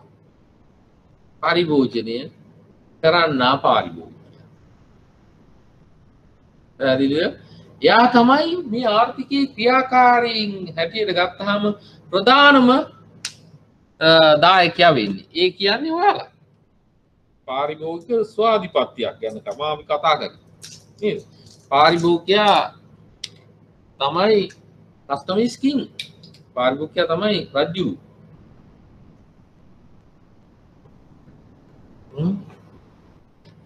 right එහෙනම් මේ පරිභෝජනය සඳහා සැකසී තියෙන කුඩාම ඒකකය මොකක් කියලාද අපි කියන්නේ? පරිභෝජනය සඳහා සැකසී තිබෙන කුඩාම ඒකකය අපි කියනවා කුටුම්බය කියලා. household කියලා කියන්නේ නේද? පරිභෝජනය සඳහා සැකසීලා තියෙන කුඩාම ඒකකයට අපි කියන්නේ කුටුම්බය කියලා. ගෙදර. අලුතෙන් අයට පරණ අය ඕන තරම් දන්නවා. අලුතෙන් අය කියලා කියන්නේ ආර්ථික විද්‍යාවට අලුත් අය. එහෙනම් පරිභෝජනය සමයි මේ ක්‍රියාකාරීන්ගේ ප්‍රධානම අංශය වෙන නිෂ්පාදනය බෙදා ගැනීමට වඩා පාරිභෝගිකයා ඉල්ලුම් කරොත් තමයි අර ඔක්කොම වෙන්නේ. ඒකයි පාරිභෝගිකයා තමයි රජ්ජුරුව කියලා කියන්නේ. හරිද? එහෙනම් මේ කුටුම්බයක් එහෙම නැත්නම් පරිභෝජනය සඳහා සැකසී තියෙන කුඩාම ඒකකයේ තියෙන ලක්ෂණ මොනවද? මේ කුටුම්බයේ තියෙන ලක්ෂණ. නිෂ්පාදන සාධකවල හිමිකම. නිෂ්පාදන සාධකවල හිමිකම. භූමිය ශ්‍රමයේ ව්‍යවසාය ප්‍රාග්ධනය කියන ඒ වගේ හිමිකම මෙයාලට. මේක මම දීලා තියෙනවා ඒ ටික පොතේ කියවා ගන්න. ප්‍රධාන ආර්ථික කාර්යය වන පරිභෝජනයේ නිරත වෙනවා. සියලු නිෂ්පාදන සාධක මෙයාලා හිමි. ඒ සඳහා ගෙවන ගෙවීම් තමයි භූමිය ශ්‍රමයේ ව්‍යවසාය ප්‍රාග්ධනය කියන එකට බදු කුලී වැටු පොලි ලාභ තමයි මේ වගේ ඉපෙීම. භාණ්ඩ හා සේවා පරිභෝජනීය කටයුතු මූල්‍යණය සඳහා සාධක ආදායම් භාවිතා කරයි. පරිභෝජනය සඳහා භාවිතා කිරීමෙන් පසු ආදායම ඉතිරි ශේෂය ඉතුරු කරයි. ඊළඟට කිසියම් කොටසක් පරිභෝජනය කරනවා. එහෙම නැත්නම් නිෂ්පාදන සාධක මෙයාලට හිමි. ඒ සාධක අලෙවි කරලා වැටු පොලි බදු කුලි ලාභ කියන නිෂ්පාදන සාධක ආදායම් ලබා ගන්නවා. ඊට පස්සේ හම්බ වෙන ආදායමෙන් පරිභෝජනය කරලා මොනවා හරි ඉතුරුවක් තියෙනවා. ඒක අපි ඉතිරි කිරීම හැටියට ඉතුරු කරනවා. ඒක තමයි මේ කුටුම්බාංශයේ ප්‍රධාන කාර්යභාරය. දැන් ඒ ටික අරන් ඊළඟට එන්නේ කවුද? නිෂ්පාදක. එහෙනම් නිෂ්පාදනය කියලා කියන්නේ ආයතනාංශය. ආයතනාංශය. ඒ ආයතනාංශය තමයි මේ පාරිභෝගිකයාට අවශ්‍ය කුටුම්බයට අවශ්‍ය නිෂ්පාදනය කරන්නේ. භාණ්ඩ හා සේවා නිෂ්පාදනය කරන්නේ. එයාගේ ලක්ෂණ මොනවද? භාණ්ඩ හා සේවා නිෂ්පාදනය සඳහා ප්‍රධාන ආර්ථික කාර්යය භාණ්ඩ හා සේවා නිෂ්පාදනය. ඉස්සෙල්ලාගේ පරිභෝජනය තමයි ප්‍රධාන කාර්යය. සම්පත්වල කිසිදු හිමිකමක් නැහැ. එයාලට සම්පත් නැහැ. හැබැයි එයාලා මිල දීලා ගන්නවා මේ කුටුම්බයන්ගෙන් තමයි මිල දීලා ගන්න. නිෂ්පාදනය සඳහා අවශ්‍ය යෙදවුම් කුටුම්බ වලින් සාධක සේවා ලෙස මිල දීලා ගන්නවා. මම අර කියපු එක. නිපදවන භාණ්ඩ හා සේවා කුටුම්බ හා අනිකුත් අංශ වලට අලෙවි කොට ආදායමක් ගන්න. ඒවා හදලා ආපහු ඒ කුටුම්බයන්ටම අලෙවි කරනවා. විකුණු මායභාරයේ භාවිතා කර වදු කුලී වැටු පොලි ලාභ ලෙස සාධක සේවා ගෙවීම කරනවා. right? ඊට පස්සේ දැන් අංශ දෙකයි. ඊට පස්සේ මේකට එකතු වෙනවා රාජ්‍යාංශය. රාජ්‍යාංශයේ කාර්යභාරය තමයි මේ කියන අංශ වලින් සපයන්නේ පොදු භාණ්ඩ සපයන එක, සමාජ සුබ සාධනය ඇති කරන එක, නිෂ්පාදන සහනාධාර දෙන එක, බදු අය කරන එක, ඔය වගේ කාර්යයන් සඳහා රාජ්‍යාංශයම තියෙනවා. ඊට අමතරව බාහිරාංශය. එහෙම නැත්නම් විදේශාංශය. විදේශාංශයෙන් කරන්නේ දේශීයව නිෂ්පාදනය කරලා අතිරික්තයක් තියෙනවා නම් ඒවා අපනයනය කරලා අපනයන ආදායම් ලබා ගන්න පුළුවන් පසුබිමක් සකස් වෙනවා. සහ දේශීය වශයෙන් හිග භාණ්ඩ හා සේවා මොනවා හරි තියෙනවා නම් ඒවා පිටරටකින් ගෙන්නගෙන අපිට ඒක නැත්නම් ආනයනය කරගෙන පරිභෝජනය කිරීමේ හැකියාව පවතින අංශය තමයි බාහිර අංශය හැටියට අපි කතා කරන්නේ. right? ඊට පස්සේ ජාතික ආදායම ගැන කතා කරනකොට මේ අංශ ටික ඔය ආර්ථිකයක හැසිරෙන අංශ ටික මේ එකක් කෙටියෙන් අපි කතා කරන්නේ අපිට අවශ්‍ය පැත්තට යන්න ඕනේ නිසා. ජාතික ආදායමට ඇතුළත් කරන අපි ගන්නවා මෙන්න මෙහෙම. අපි ඉස්සෙල්ලා ගත්තේ නිෂ්පාදනාංශය,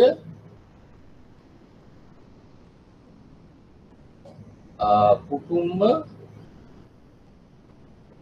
රාජ්‍ය, බාහිර. මොන අංශ හතර ගත්තේ? right? මෙහෙම ගත්තාම නිෂ්පාදනාංශයයි කුටුම්බාංශය නම් අපි කියනවා සරල ආවෘත ආර්ථිකයක්. ඒ කියන්නේ නිෂ්පාදනය කරන අංශය ඉන්නවා පරිභෝජනය කරන අංශය ඉන්නවා. එතක එච්චරයි ඉන්නේ ආර්ථිකයක් තුල. එහෙනම් ඒක මොකද්ද? සරල ආවුත් ආර්ථිකයක්. ඊට පස්සේ අපි කියනවා නිෂ්පාදන අංශය, කුටුම්බ අංශය සහ රාජ්‍ය අංශය කියන තුනම ඉන්නවා. මේ තුනම ඉන්නවා නම් අපි මොකද්ද කියන්නේ? ආවුත් ආර්ථිකයක්. සරල නැහැ. 74 ඉස්සර 1974 ඉස්සර තිබ්බ අපිට ආවෘත ආර්ථිකය. නැත්තම් තව විදිහකට කියන්න පුළුවන් සරල ආවෘත ආර්ථිකයට රාජ්‍ය අංශය එකතු වෙච්චාම අපි කියනවා ආවෘත ආර්ථිකය. මේක සරල ආවෘත ඒකට රජය එකතු වෙච්චාම ආවෘත ආර්ථිකය. එහෙනම් 77න් පස්සේ ඔයාලට මොකද උනේ? මෙන්න මේ අංශ සියල්ලම එකතු වුණාන් පස්සේ බාහිර අංශයක් මේකට එකතු වුණාන් පස්සේ විවෘත ආර්ථිකයක්. එහෙම නැත්නම් උඩු පැත්තට ගියොත් ආවෘත ආර්ථිකයට බාහිර අංශය එකතු වෙච්චාම මොකද උනේ? විවෘත ආර්ථිකයක් බවට පත් වෙනවා. හරිද? එහෙනම් ඔය ආකාරයට තමයි ඒක පත් වෙන්නේ. අපි ඔතනින් එහාට ගිහිල්ලා දැන් බලමු දල ජාතික නිෂ්පාදන ගණනය කිරීමේදී අපි යොදා ගන්න ඇතුළත් කරන ගනුදෙනු මොනවද කියලා. ජාතික ආදායම් තුළට ඇතුළත් කරන ගනුදෙනු ප්‍රධාන වශයෙන් හඳුනා ගැනීම සඳහා ආර්ථික ක්‍රමයක් තුළ සිදුවන ගනුදෙනු කොටස් ගොඩාක් තියෙනවා. අපි ඒක කොටස් දෙකකට බෙදන ජාතික ආදායමට ඇතුළත් කරන ඵලදායී සහ ඵලදායී ගනුදෙනු. දෙවෙනි එක තමයි ඵලදායී නොවන. එහෙම නැත්නම් සංක්‍රාමක ගනුදෙනු. ඵලදායී නොවන කියලා කියන්නේ එක පාර්ශවයකට මූර්ත ප්‍රවාහයක් ගණන් කරනකොට ඒ හා සමානව මූල්‍ය ප්‍රවාහයක් අනිත් පැත්තට ගමන් කරන්න ඕනේ. ඒ කියලා කියන්නේ අපි ගනුදෙනුවක් වෙනකොට දෙන්නෙක් ඉන්නවා නම් රටවල් දෙකක්වත් එහෙමනේ වෙන්නේ. දෙන්නෙක් ඉන්නවා වගේනේ. මෙයාගෙන් යනවා පුටු. මෙයාගෙන් එන පුටු වලට සල්ලි. පුටු වලට මිලක් ගෙවනවා මෙයා. මේක ඵලදායී ගනුදෙනුවක්. දෙපාර්ශවයට. දැන් මෙයා මොකද කරන්නේ? දෙනවා ආධාරයක්. රුපියල් මිලියන 100ක ඩොලර් මිලියන 100ක ආධාරයක් දෙනවා මෙයාට. හැබැයි ඒ වෙනුවට මෙයා මොනවා හරි දෙනවද? නැහැ. ඒක ඵලදායී නොවන ගනුදෙනුවක්. සංක්‍රාමයක් කියලා කියනවා. ඒක පාර්ශවීය ගනුදෙනුවක්. හරිද? හැබැයි මේ දලදා අපි ජාතික නිෂ්පාදනය ගණනය කිරීමේදී අපි ගණනය කිරීම ගැන කතා කරනවා. GDP එක ගණනය කිරීමේදී යොදාගන්නේ මෙන්න මේ ඵලදායී ගනුදෙනු විතරයි. අනික අතුලත් කරන්න තැන් තියෙනවා. ඒවා අපි මෙහිදී කතා කරන්නේ ඒවා ඔයාලා ඉගෙනගෙන ඇවිල්ලා තියෙනවා. මෙන්න මේ ඵලදායී ගනුදෙනු කොටස් දෙකක් තියෙනවා. මේ ඵලදායී ගනුදෙනු කොටස් දෙකක් තියෙනවා. අතරමැදි නිෂ්පාදන සහ අවසාන නිෂ්පාදන. ඒ දෙක මත තමයි අර ඔයාලට එකතු කිරීම මම ඒක කියලා දෙන්නම්. දල ජාතික නිෂ්පාදනය දල දේශීය නිෂ්පාදනය ගණනය කිරීමේදී අවසාන නිමැවුම් ක්‍රමය සහ එකතු කිරීම මත පදනම් වෙච්ච ක්‍රමයක් අවසාන නිමැවුම් ක්‍රමය සහ එක් කර්මාන්තයෙන් ගනුදෙනුට එකතු වෙච්ච ප්‍රමාණය මත පදනම් වෙච්ච ක්‍රමයකින් ඔයා ගණනය කරනවානේ. රයිට්? අන්න ඒ ක්‍රම දෙක ගැන තමයි මේ දෙකෙන් අපි ගණනය කරන්නේ. ඵලදායී ගනුදෙනු විතරයි ජාතික නිෂ්පාදනයට ඇතුළත් වෙන්නේ. මේ ජාතික නිෂ්පාදන ඵලදායී ගනුදෙනු අපි අතරමැදි සහ අවසාන නිමැවුම් කියලා ක්‍රම දෙකකට ගණනය කරනවා. රයිට්?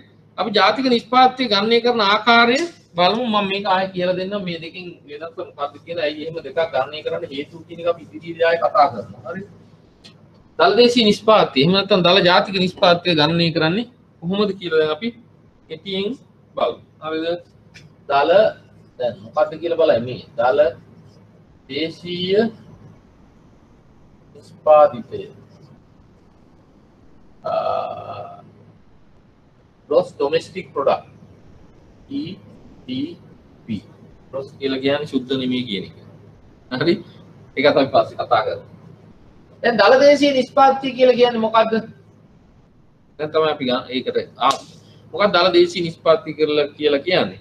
කිසියම් අභ්‍යන්තර භූමි විභාගයක් තුල දැන් ලංකාව රටකදී ලංකාව ගත්තොත් ලංකාවේ අභ්‍යන්තර භූමි විභාගය තුල නිෂ්පාදනය කරන සියලුම භාණ්ඩ හා සේවා තොගේ වටිනාකම තමයි දාලා දේශීය නිෂ්පාදනය කියලා කියන්නේ. පිටරටින් එන්නේ නැහැ. ඒක පිටරටින් ආපුවම ජාතික වෙනවනේ. ඔයාලා හොඳට දන්න දේවල් ඒක. එහෙනම් කිසියම් අභ්‍යන්තර භූමි විභාගයක් තුල නිෂ්පාදනය කරන ලබන සියලුම භාණ්ඩ හා සේවා තොගේ වටිනාකම තමයි අපි දල දේශීය නිෂ්පාදනය කියන්නේ. අල්ලොත් දුරනෝ දෙයක්. දැන් මේ දල දේශීය නිෂ්පාදිතය ගණනය කරන්න පුළුවන් ක්‍රම ගැන තමයි අපි මේ කතා කරන්නේ මේ අභ්‍යන්තර භූමි විභාගය තුල වෙච්චි. ඒකෙදි අපි අර මුලින් ඉගෙන ගත්ත ටික අපිට අවශ්‍යයි. එක සැරයක් කරන්නම් මම. ප්‍රධාන අංශ හතරක් තියෙනවා. එකක් තමයි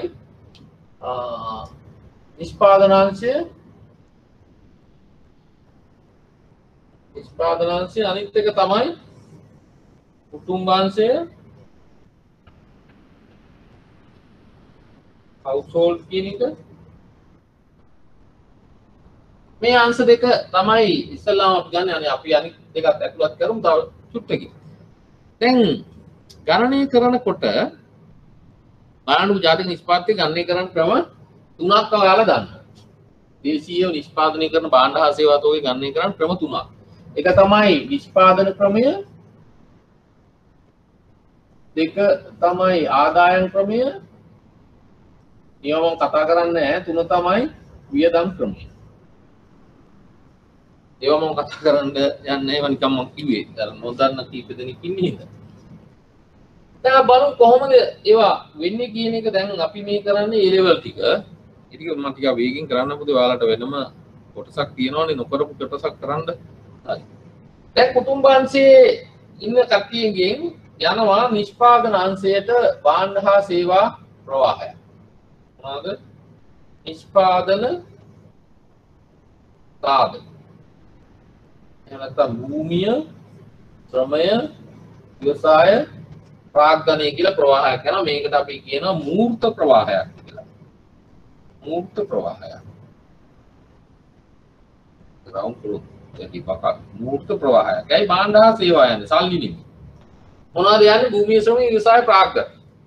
යනවා කියන්නේ ශ්‍රමිකයෝ ගිහිල්ලා වැඩ කරනවා මේ ආයතනේ. එයාලගේ බදු මේ ඉඩම් බදු දෙනවා මේ නිෂ්පාදන කර්මාන්තය. හරිද? ඊට පස්සේ ඒ සඳහා මෙයා මූර්ත ප්‍රවාහ මූල්‍ය ප්‍රවාහයක්. ඔන්න මූල්‍ය ප්‍රවාහයක් එනවා. මොනවද? වැටු, බදු කුලී, ලාභ පොලි. භූමි ශ්‍රම ව්‍යවසාය ප්‍රාග්ධනය කියන එකට බදු කුලී, පොලි, ලාභ, වැටු කියලා ඒ නිෂ්පාදන සාධක සඳහා ගෙවීම් හැටියට මූල්‍ය ප්‍රවාහයක් මෙහාට එනවා. ඔන්න එතකොට ඒක පාදායි ගනුදෙනු වෙනවා. එක පැත්තකට මූර්ත ප්‍රවාහයක් ගියා අනිත් පැත්තට මූල්‍ය ප්‍රවාහයක් එනවා. ඊට පස්සේ මේකේ හදන භාණ්ඩ හා සේවා ටික ඔන්න මූර්ත ප්‍රවාහයක් ඇටියට මෙහාට එනවා. මූර්ත ප්‍රවාහය. භාණ්ඩ හා සේවා. ඊට පස්සේ මේ අපි මොකද කරන්නේ? ඒ භාණ්ඩ හා සේවා ටික මිලදීලා ගන්නවා. භාණ්ඩ හා සේවා සඳහා වියදම. හරිද? එහෙනම් එතරම් ඵලදායී ගනුදෙනුවක් සිද්ධ වුණා. එක පැත්තකට මූර්ත ප්‍රවාහයක් අනිත් පැත්තට මූල්‍ය ප්‍රවාහයක් ගියා. දැන් මේ ක්‍රම තුනට ගත්තහම නිෂ්පාදන ක්‍රමය. දැන් අපි පිළිවෙලට බලමුකෝ. දැන් මේ කුටුම්බාංශවල තිබිච්ච භූමිය ශ්‍රමය ව්‍යවසාය ප්‍රාග්ධනය කියන ටික මෙහාට දීලා මේ කට්ටිය ආදායමක් ගන්නවා වැටු බදු කුලි පොලි ලාභ කියලා. ඔන්න ආදායම අපි හිතමු රුපියල් 1000යි කියලා මේ හතරටම ගන්න. හරිද? රුපියල් 1000ක් ගත්තා. ඒ ආදායම. මේ ආදායම මෙහෙම තියාගෙන ඉන්නවා. ඊට පස්සේ මේ කට්ටිය මොකද කරන්නේ? මේ ගත්ත රුපියල් 1000ක් වටිනා භූමිය ශ්‍රම ව්‍යවසාය ප්‍රාග්ධනය කියන ටික මිශ්‍ර කරලා භාණ්ඩ හදනවා. එහෙනම් මේ භාණ්ඩ හා සේවා නිෂ්පාදනය කරපුවම වටිනාකම කීයද? 1000යි. ඇයි? මේ ගත්ත බඩු ටිකෙන්මයි මෙයා මේක හැදුවේ. වෙන කිසිම දෙයක් එකතු කරන්නේ නැහැ. මොකද ආයෝජනයක් නැහැ කියලා උපකල්පනය කරනවා. මේ උපකල්පන දෙකක් තියෙනවා. ආයතනාංශය ආයෝජන භාණ්ඩ නිෂ්පාදනය නොකරයි සියලුම ඒවා පරිභෝජන භාණ්ඩ. දෙවෙනි උපකල්පනය කුටුම්බාංශය එහෙම නැත්නම් හවුස් හෝල්ඩ් එක ඉතිරි කිරීම නොකරයි. ඉතිරි කිරීම නොකරයි. ඔය හිමීර කියලා දෙන්න ඕන නමුත් හින් කරන්නම් ඉතින් මේ දෙක ගත්තාම මෙයාලා ආයෝජනය කරන්නේ නැහැ. මේ ගත්ත භාණ්ඩ ටිකම තමයි ආපහු හදපුවාම එහෙනම් මේ භාණ්ඩ හා සේවා ටිකේ වටිනාකම මෙයා නිෂ්පාදනය කරපු භාණ්ඩ හා සේවා තොගේ වටිනාකමට සමානයි. මේ ආදායමට සමානයි. එහෙනම් මේ ආදායම සමානයි මෙයාගේ නිෂ්පාදනය. අනිත් පැත්තෙන් ඊට පස්සේ මේ රුපියල් 1000ක් වටින භාණ්ඩ හා සේවා ටික මෙයාට දෙනවා. දීපුවාම මේ ගත්ත ආදායම ආපහු මෙයාට දීලා 1000 ගන්නවා. එහෙනම් දැන් භාණ්ඩ හා සේවා සඳහා වියදම කීයද? වියදමක් 1000. ඇයි? මෙතන ඉතුරු කරේ නෑ. ඒ ගත්ත 1000 සම්පූර්ණයෙන්ම ආපහු වියදම් කරලා මේ හදපු බඩු ටික ගන්න. එතකොට එහෙනම් බලන්නකො ආදායම, නිෂ්පාදනය, වියදම තුනම සමානයි. එහෙනම් ආදායම සමානයි නිෂ්පාදනයට, ඒක සමානයි වියදමට. එහෙනම් මොන ක්‍රමයකට හැදුවත් අන්තිමට මේ තුනම සමානයි. හැබැයි මේ කියපු උපකල්පන මොකද්ද මේ සරලම ආවෘත ආර්ථිකය. දැන් ආවෘත ආර්ථිකයට ගියන් පස්සේ ඕකට මැදිහත් වෙනවා රජය එහෙම නැත්නම් මූල්‍ය ආයතන. මූල්‍ය ආයතනයි රජය දෙකම එකටයි. මූල්‍යාංශය කියලා හිතන්න. මූල්‍යාංශය ආවෙන් පස්සේ නැත්නම් බැංකුව ආවෙන් පස්සේ. රජයේ ඉඳිස්ස. දැන් මොකද කරන්නේ?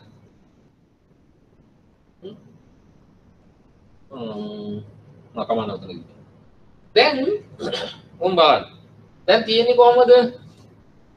ජාතික ආදායම සමානයි ජාතික නිෂ්පාදනය සමානයි ජාතික national expenditure. Y සමානයි NP සමානයි NE.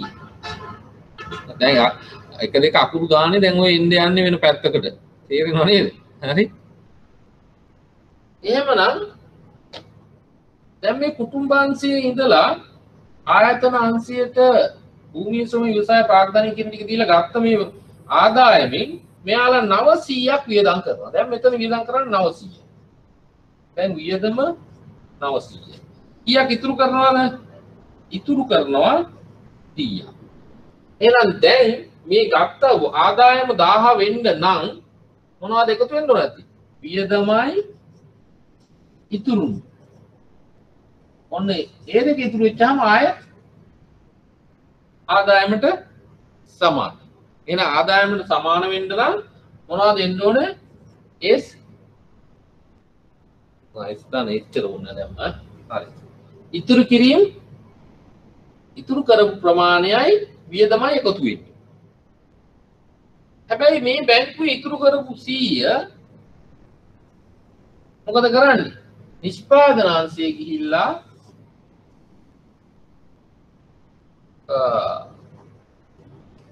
මොකද කරන්නේ? ණය හැටියට ගන්න. අරන් වියදම් කරනවා ආර්ථිකය. ආයෝජන හැටියට ආයෝජනය කරනවා 100. මේ බැංකුවෙන් එරලගෙන මෙයාලා ආර්ථිකයට ඇතුළත් කරනවා. එහෙමනම් දැන් මේ S හැටියට ආර්ථිකයෙන් එළියට ආපු කාන්දු වීම ඒකට අපි කියනවා කාන්දු වීම කියලා. I හැටියට ආපහු ආර්ථිකයට විඳීමක් වුණා මේ ආයතන අංශي. එහෙනම් මේ I හැටියට 100 කියේ. දැන් මෙතනින් අඩු වෙච්ච 100 ඉතිරි කිරීම නිසා අඩු වෙච්ච 100 මෙතනින් ආයෝජන හැටියට ආපහු එකතු වෙච්චාම ඒ අයින් වෙච්ච 100 ආපහු එකතු වෙනවා විඳීමක් හැටියට. එහෙනම් ආර්ථිකයේ සමතුලිත වෙන්න ඉතිරි කිරීම සමාන වෙන්න ඕනේ I වලට. ඊට පස්සේ රාජ්‍යාංශය ආවෙන් පස්සේ රාජ්‍යාංශය මොකද කරන්නේ?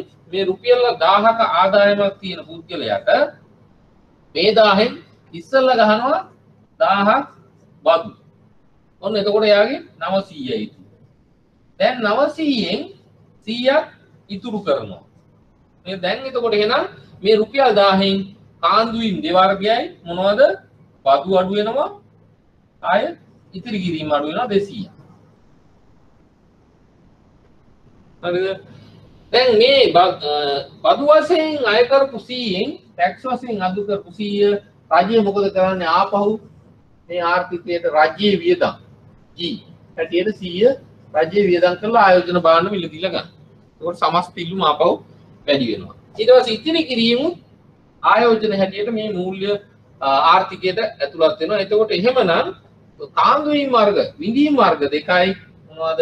I ධන G. ඒ දෙකේ එකතුව සමානයි 200යි. එහෙනම් ආර්ථිකයේ 800 මට්ටමේ සමතුලිත වෙලා තියෙනවා. හැබැයි මේ කාන්දු වීම වර්ග දෙකේ එකතුව විඳීම් වර්ග දෙකේ එකතුවට සමාන වුණත් අවසාන වශයෙන් ආය ආර්ථිකය සමතුලිත වෙනවා. එහෙනම් S ධන E සමාන වෙන්න ඕනේ I ධන G ට. බාහිර අංශය අපි පැත්තකින් තියෙනකෝ දැනට. මොකද ඒක අපි ඉච්චර දුර ඕනේ නැහැ කතා කරන්න. මේවා A level වලට උඩ ඉගෙන ගන්න තියෙනවා. මේ බොරුවට මගේ ගුරු විදව ගන්න ඕනේ නැහැ. මේ කවදාවත් කිසිම ප්‍රශ්නයක් අහලත් නැහැ.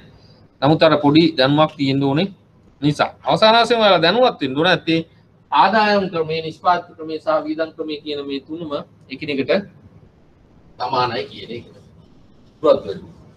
ඒ ඉතින් කොහොමත් තාරවාර්ථික විද්‍යාවේ හැටි තමයි ගොඩක් මට තමයි කතා කරන්න තියෙන්නේ. ඔයාලෙන් ප්‍රශ්න අහන්න දෙයක් නෑ නේ. ප්‍රශ්න අහනවා තව දවස් දෙකක් යනකොට මේ වගේ නෙමෙයි. right. ඊට පස්සේ ජාතික ගිණුම්කරණයේ ගණන් බැලිය හැකි සංකල්ප ටිකක් තියෙනවා. ඒක බලා ගන්න දලදේශීය නිෂ්පාදනය මං කිව්වා අර අභ්‍යන්තර භූමි භාගය තුල නිෂ්පාදනය කරන භාණ්ඩ හා සේවා තෝගය.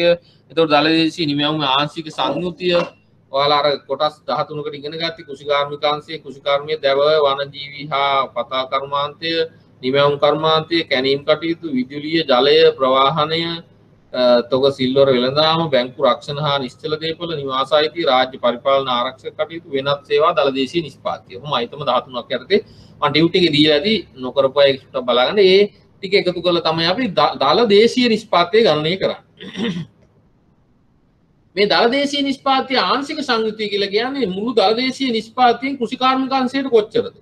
කාර්මිකාංශයට කොච්චරද? සේවාංශයට කොච්චරද කියන එක තමයි අපි ඒවා ආංශික ගණනය කිරීම කරන්නේ. හරිද?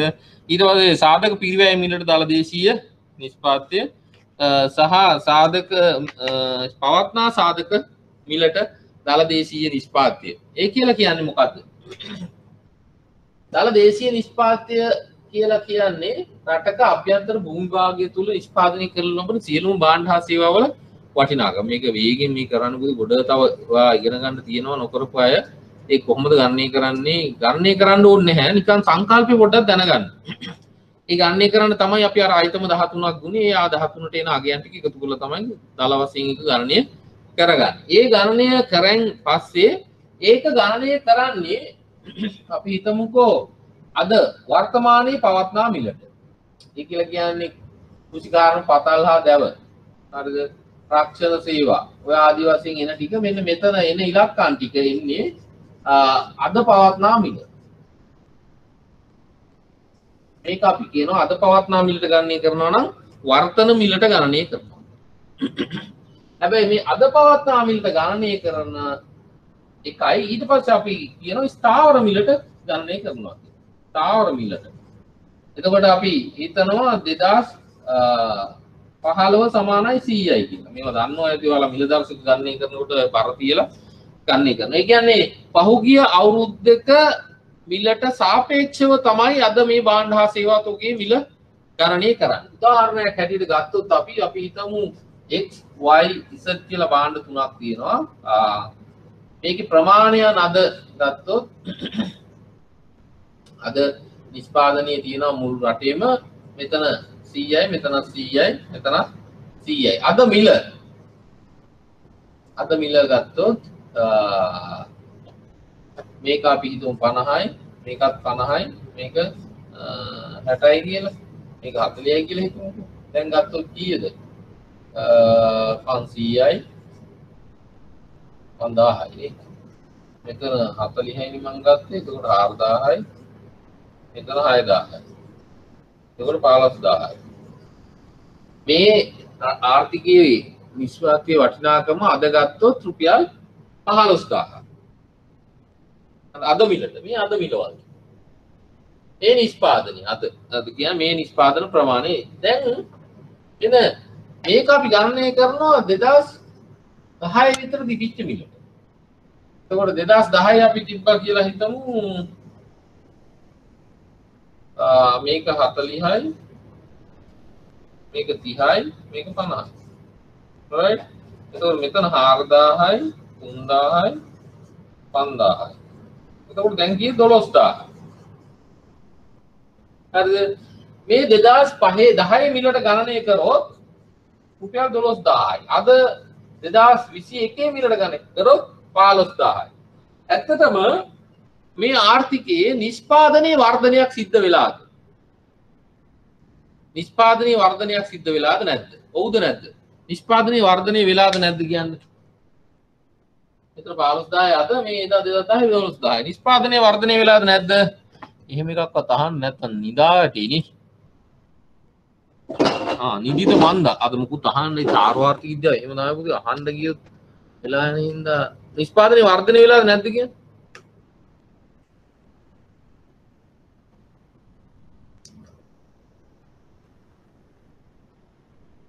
ඒ කියන්නේ කවුරුවත් නැද්ද? මොකවත් කියන්නේ. මේ වෙලා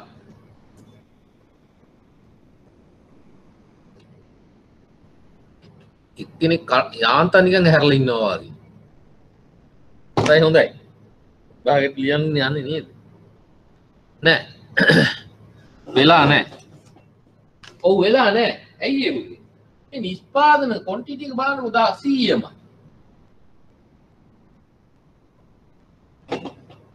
නේද? 15000 වෙලා තියෙන මේ මිලේ වෙනස් වෙච්ච නිසා.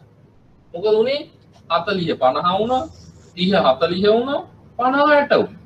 එහෙනම් මිලේ වැඩිවීම නිසා තමයි මේ අපිට පෙන්වන්නේ වටිනාකමේ වැඩිවීමක් සිද්ධ වෙලා වාගේ කියන. ඒකට තව වචනයක් කියනවා මූර්ත නිෂ්පාදනයේ වැඩිවීමක් සිද්ධ වෙලා නැහැ. එහෙමනම් අපිට ආර්ථිකයක් වර්ධනය වෙනවද කියන එක මනින්න හොඳ මේකද මේකද? මේක හොඳ. ඇයි මෙන්න මේක වර්ධනය වෙන්නේ මෙතන වර්ධනය වෙන්න නම් මොකද වෙන්න ඕන මේක 110 120 ආදී වශයෙන් මේක වැඩි වෙන්න ඕනේ.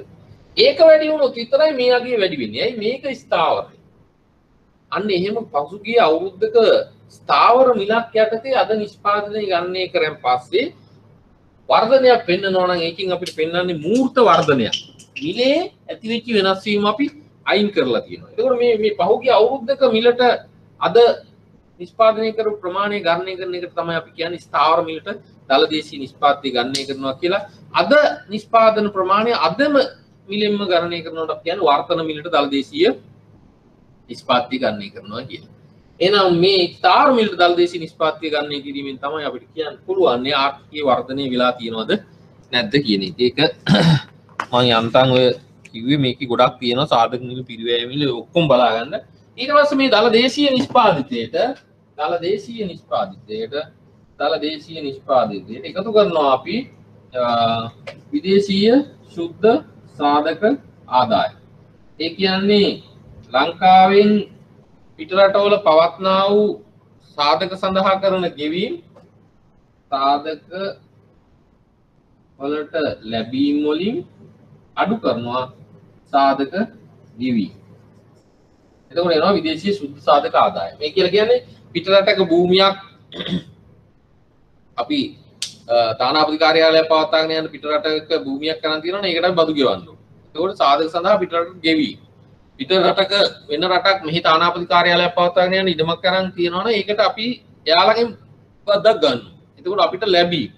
අන්න ඒ වගේ අනිකුත් ඔක්කොම සාධක ගත්තාම මේ සාධක සඳහා කරන ලැබීම් වලින් සාධක සඳහා කරන ගෙවීම අඩු කරපුවම තියෙනවා විදේශීය ශුද්ධ සාධක ආදායම. එහෙනම් මේ දල දේශීය නිෂ්පාදනයේ විදේශීය ශුද්ධ සාධක ආදායම ගාපුවම අපිට එන්නේ දල ජාතික නිෂ්පාදනය. ඒක ඔයාලා දන්නවා. දල ජාතික නිෂ්පාදනය සමානයි දල දේශීය නිෂ්පාදනය දන විදේශීය ශුද්ධ සාධක ආදායම කියන එක. මේවා මම ඒවා පැහැදිලිව මේක දීලා තියෙනවා පුතේ. ඒ ටික ඔක්කොම කියව ගන්න.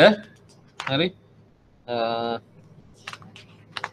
අපි අවශ්‍ය තැනකට යන් මොකද මේ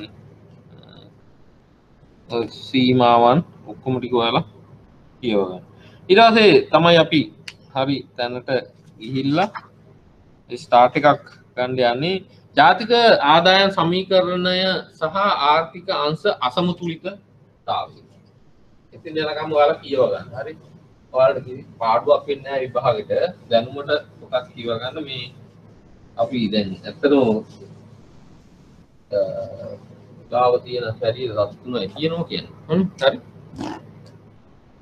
ජාතික ආදායම් සමීකරණය සහ ආර්ථිකයේ අසමතුලිතතාවය. දැන් ජාතික ආදායම් නිර්වචනයට අනුව ඔයාලා දැන් දන්නවා y සමානයි c දාන i දාන g දාන x ඍණ m. හරි මේවා ගොඩනගාන ඉන්න කාලේ නෑ දැන් ඔයාලා ඒක දන්නවා. මේ ටික සුළු කරන් පස්සේ ඔයාලට සුළු කරලා තියෙනවා මම දීලා තියෙනවා එනවා g ඍණ t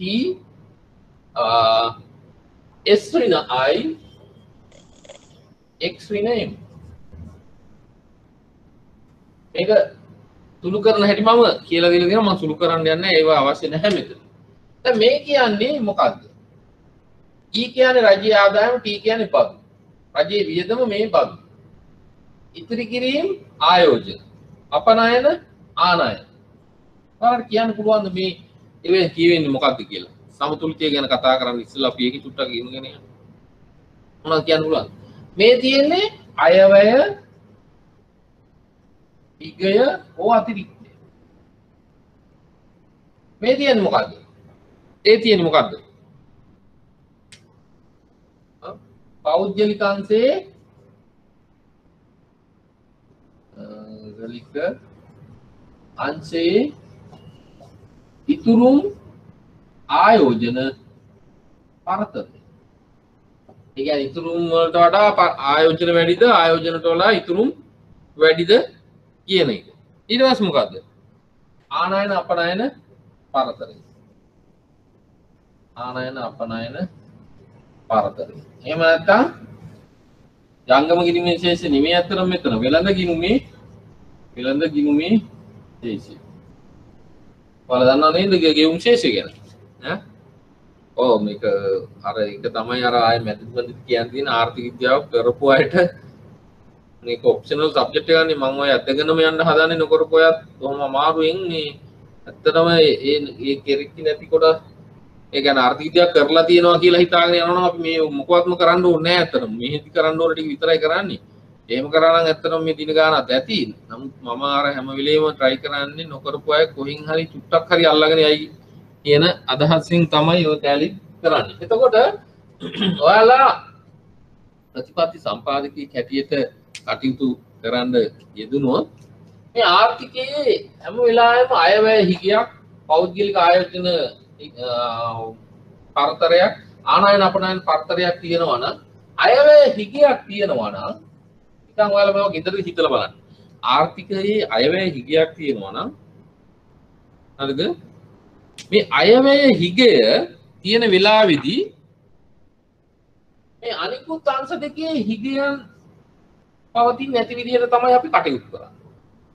ඒ කියන්නේ රජයේ වියදම් රජයේ ආදායමට වඩා බලන්නකෝ රජයේ වියදම් රජයේ ආදායමට වඩා වැඩි. රජයේ වියදම් වැඩි රජයේ ආදායමට වඩා. ඒ වෙලාවේදී මොකද කරන්න ඕනේ නැත්තේ? ආයෝජන ඉතුරුම් පරතරය ගත්තොත් දැන් මෙයා 100 වෙලා මෙයා 200 වුණොත් මොකද වෙන්නේ? මෙතනත් එහෙනම් ඉතුරුම් ආයෝජන පරතරයක් ඇති වෙනවා. හරිද? ඒ වෙලාවෙදි කරන්න අඩුම වශයෙන් මෙයා මේ දෙන්න සමානව තියාගන්න try කරනවා. සමානව තියාගන්න අතරතුරේ මෙයාගේ ඍණ අගය නැති කරන්න නම් මොකද කරන්න ඕන නැති? එක්ස්පෝර්ට් වැඩි කරන්න ඕන ඉම්පෝර්ට් වලට වඩා. පැහැදිලිද කියන එක? අපනයනේ වැඩි කරන්න ඕන ආනයන වලට වඩා. අපනයනේ වැඩි කරොත් මෙතන ඇති වෙන හිගය අපිට පියවන්න පුළුවන්. හරිද? එහෙම නැත්නම් ඉතුරුම් වැඩි කරන්න ඕනේ ආයෝජන වලට වඩා. එතකොට මේ ඉතුරුම් වලින් අපිට පුළුවන් රජයේ අයවැය හිගය පියවන්න. ඒ වගේම තමයි තව අනිත් පැත්තෙන් ගත්තොත් අපි ඉතුරුම් ආයෝජන පරතරය ගත්තොත් මේකේ තියෙන්නේ ආයෝජන වැඩි නම් ඉතුරුම් වලට වඩා එතකොට මොකද වෙන්නේ?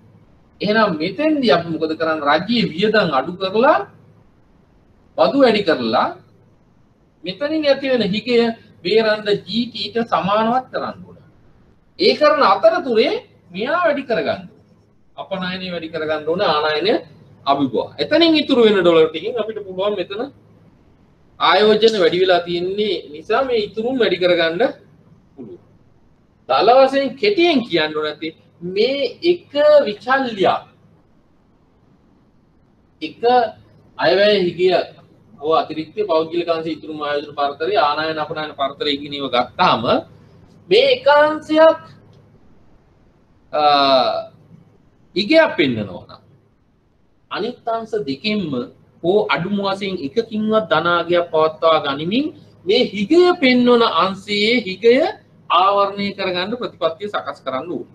පැහැදිලිද කියන එක මේ චුට්ට තමයි ඇත්තටම මේකේ හරයම.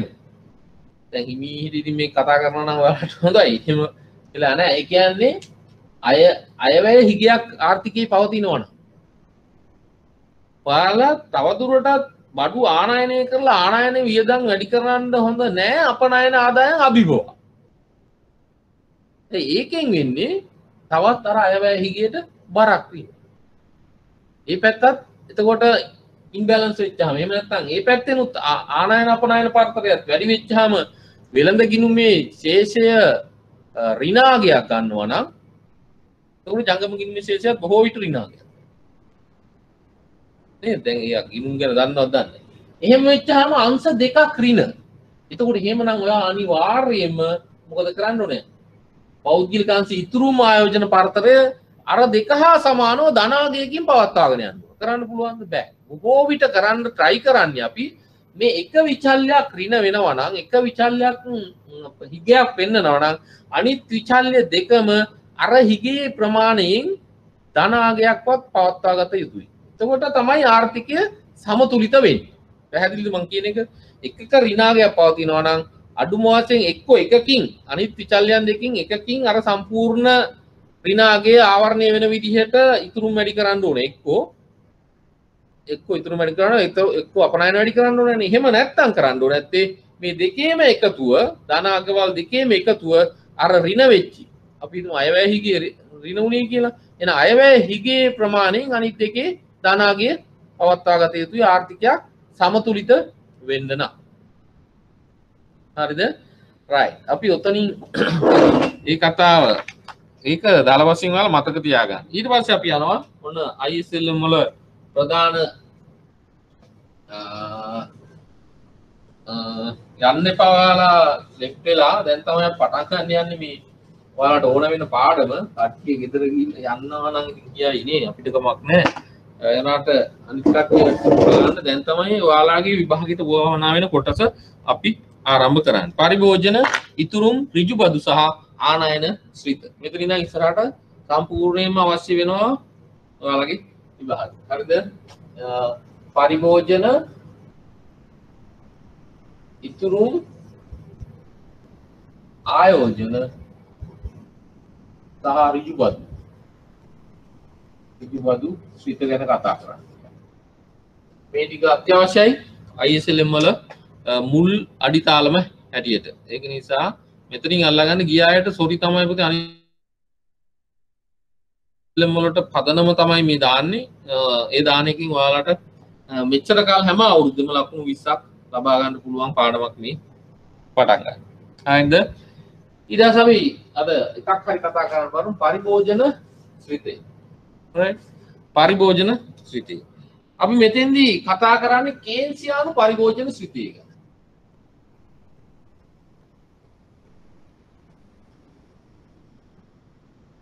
කේන්සියානු පරිභෝජන ශ්‍රිතේ. දැන් මේ චුට්ටක් හිමින් ආයෙ වේගය අඩු කරාම මොකද දැන් ඔයාලට උවමනා පාඩම් ටිකක් මේ යන්න. කේන්ස් විසින් ඉදිරිපත් කරපු පරිභෝජන ශ්‍රිතේ. දැන් පරිභෝජනය කියලා කියන්නේ මොකද්ද? ඔයාලා දීලා ගන්න භාණ්ඩ හා සේවා ප්‍රමාණය. කේන්සියානු පරිභෝජන ශ්‍රිතේ උපකල්පන තුනක් මත යන්නේ. පළවෙනි එක තමයි කේන්ස් කියනවා ඔයාලා පරිභෝජනය කරන භාණ්ඩ ටික ඔච්චරද කියන එක තීරණය වෙන්නේ ඔයාගේ වැය කළ හැකි ආදායම මත කියලා. අපි හිතමු ආදායම 1000යි. බදු 100යි. එහෙනම් වැය කළ හැකි ආදායම කීයද කියන්නේ? දැන් හදලා කියන්න. දැන් මොනේ දැන් ඔයාලා මෙතෙන් උනේ මේ ගියයි ඒකට මට කරන්න දෙයක් නැහැ. දැන් මට වැය කළ හැකි ආදායම කීයද කියන්නේ ඉන්න කට්ටිය? ආදායම 100යි බදු 100යි. ඔය කරන්න ඕනේ 900. right very good. දැන් අහගෙන මෙයන්. ඒකට අපි කියනවා disposable income කියන එක YD සමානයි Y ඍණ T. ඒ කියන්නේ මොකද්ද? වැය කළ හැකි ආදායම YD සමානයි ආදායමෙන් අපි අඩු කරනවා Y නෙවෙයි බදු 100යි.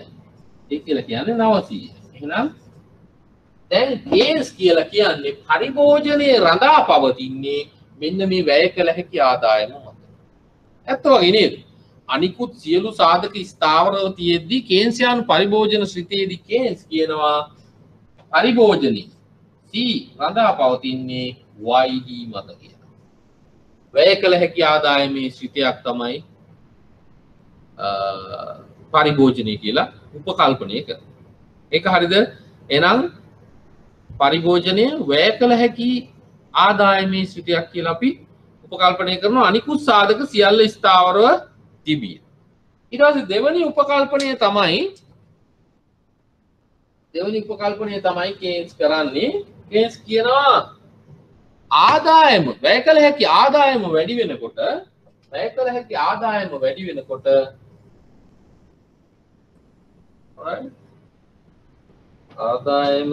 වැඩි වෙනකොට අපි හිතමු මේ තියෙන ආදායම වියදමට සමාන ලක්ෂය ආදායම වැඩි වෙනකොට වැය කළ හැකි ආදායම වැඩි වෙනකොට YD දාමු.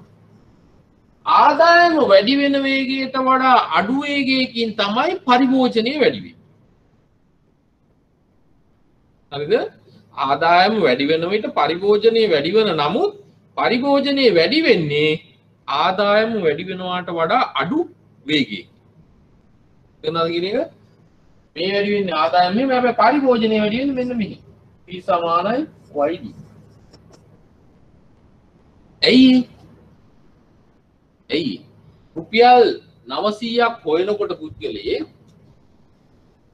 රුපියල් 900ක් හොයනකොට මේ 900ම පරිභෝජනය කරනවද? නෑ. මුළු වැඩි වෙන ආදායමම අපි හිතමු දැන් මෙයාගේ පරිභෝජනය කරන්නේ. දැන් YD වැඩි වෙනවා රුපියල් 1000 දක්වා. 100කින් වැඩි වුණා කියලා හිතන්න. හරිද? 100කින් වැඩි වුණා කියලා හිතන්න. රුපියල් 100කින් වැඩි වුණා 900 ඉඳලා 1000 දක්වා. දැන් මේ වැඩි වෙච්ච 100ම ඔයාලා පරිභෝජනය කරනවා. දැන් ඒකෙන් සමහර විට ඉතුරු කරනවා.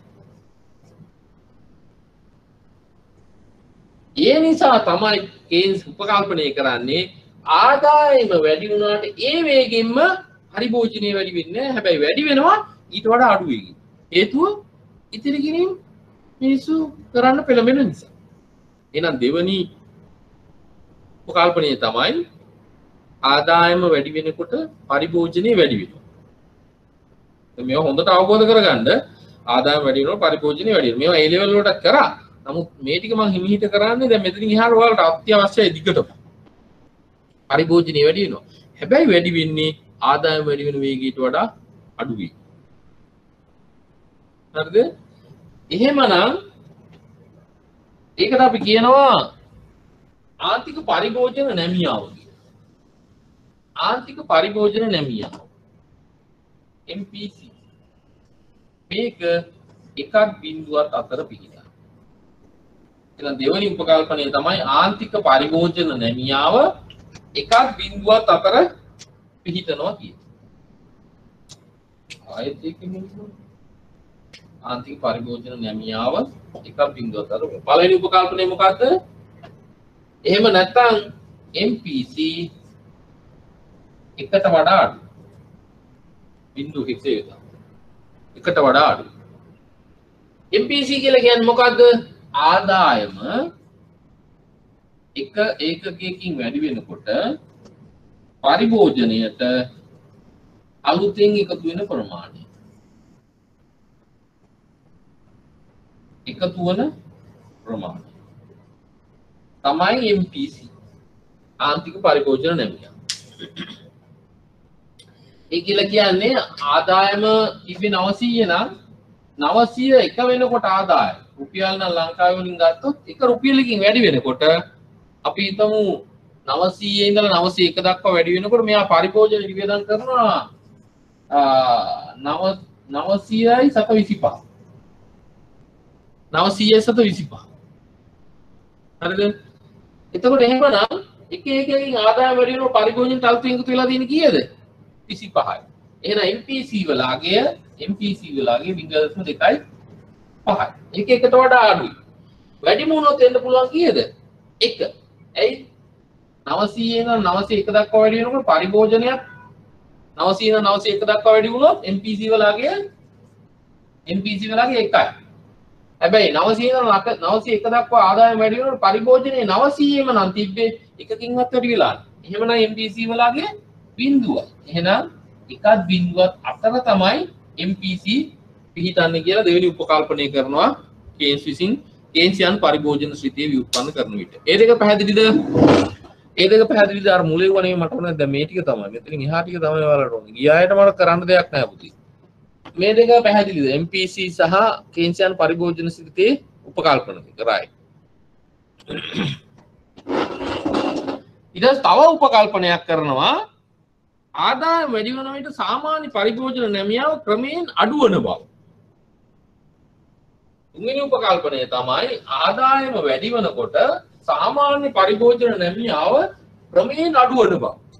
ආදායම වැඩි වෙනකොට සාමාන්‍ය පරිභෝජන නැමියාව ක්‍රමයෙන් අඩු වෙනවා. සාමාන්‍ය පරිභෝජන නැමියාව කියන්නේ APC කියලා කියන්නේ C බෙදීම Y. ආදායම වැඩි වෙනකොට සාමාන්‍ය පරිභෝජන නැමියාව ක්‍රමයෙන් අඩු වෙනවා. ඇයි? මේ තියෙන පරිභෝජනයේ උඩ මේ තියෙන ආදායම. එහෙනම් මේ යට එක වැඩි වෙනකොට උඩ එක වෙනස් නොවි තියෙනකොට මොකද ආදායම වැඩි වෙන වේගයෙන් පරිභෝජනය වැඩි වෙන්නේ නැහැ. යට එක වැඩි වෙන උඩ එක වැඩි වෙන වේගයට වඩා වැඩි වේගයකින්. පැහැදිලිද මං කියන එක? ඇයි? MPC වලගේ එකට වඩා අඩු නිසා ආදායම වැඩි වෙනකොට ඊට වඩා අඩු වේගයකින් තමයි පරිභෝජනය වැඩි වෙන්නේ. හැබැයි APC කියලා කියන්නේ සාමාන්‍ය පරිභෝජන නැමියාව කියලා කියන්නේ පරිභෝජනයේ බෙදීම ආදායම. එහෙනම් පරිභෝජනය වැඩි වෙන්නේ ආදායම වැඩි වෙන වේගයට වඩා අඩු වේගයකින් හින්දා ඒ අඩු වේගයකින් වැඩි වෙන එක වැඩි වේගයකින් වැඩි වෙන එකකින් බෙදපුවම ලැබෙන අගය අඩු වේගන යනවා. පැහැදිලිද? ආදායම වැඩි වෙනවා. මෙන්න මේක වැඩි වෙන වේගයට වඩා අඩු වේගයකින් තමයි මෙහා වැඩි වෙන්නේ. ඒ කියන්නේ MPC වලගේ එකක් දිනවද? එතකොට මේ වැඩි වෙන ඔයාලා බෙදලා බලන්නකෝ. මේක වැඩි වෙනවා වැඩි කරනවා වේගකින්. මේක වැඩි කරනවා ඊට වඩා අඩු වේගකින්. ලැබෙන අගය එහෙම අඩු වේගන යනවා. ඒකයි කියන්නේ කේන්ස් උපකල්පනය කරනවා දෙවෙනියට සාමාන්‍ය පරිභෝජන නැමියාව ක්‍රමයෙන් අඩු වෙනවා. හරිද? එහෙමනම් ඒ අනුව අපි කේන්සියානු පරිභෝජන ශ්‍රිතයක් ගොඩනගන්න බලමු. කේන්සියානු පරිභෝජන ශ්‍රිතයේ වීජීය ගොඩනැගීම කේන්සියානු පරිභෝජන ශ්‍රිතය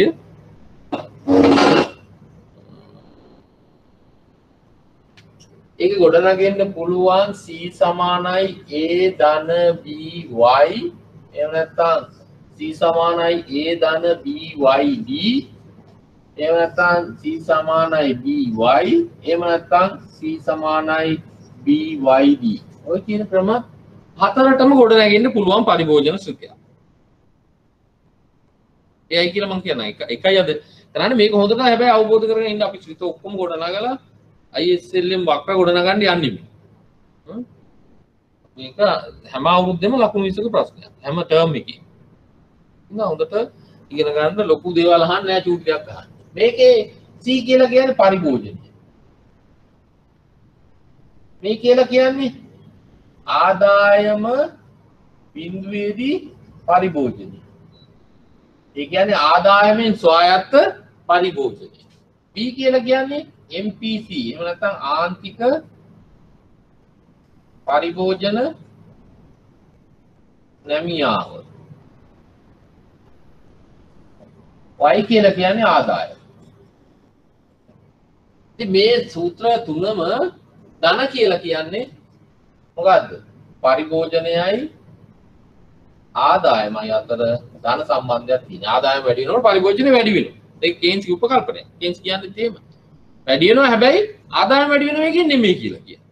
ඒකින්ද තමයි ධන. දැන් මෙතන වෙනස වෙන්නේ මොකද්ද? මේක පරිභෝජනයමයි මේක A කියලා කියන්නේ ඒකමයි ආදායම බිඳුවේ පරිභෝජනය B කියලා කියන්නේ NPC වලගේමයි මෙන්න මේක අනික. වැය කළ හැකි ආදායම.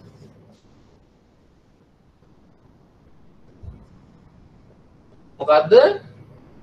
කේන්සි අනුසෘතිය නම් මේක.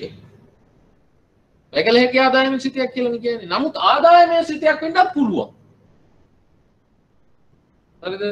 ඒකයි මෙතන YD නැත්තේ. වෙනස තියෙන්නේ මෙතන Y මෙතන YD එච්චරයි.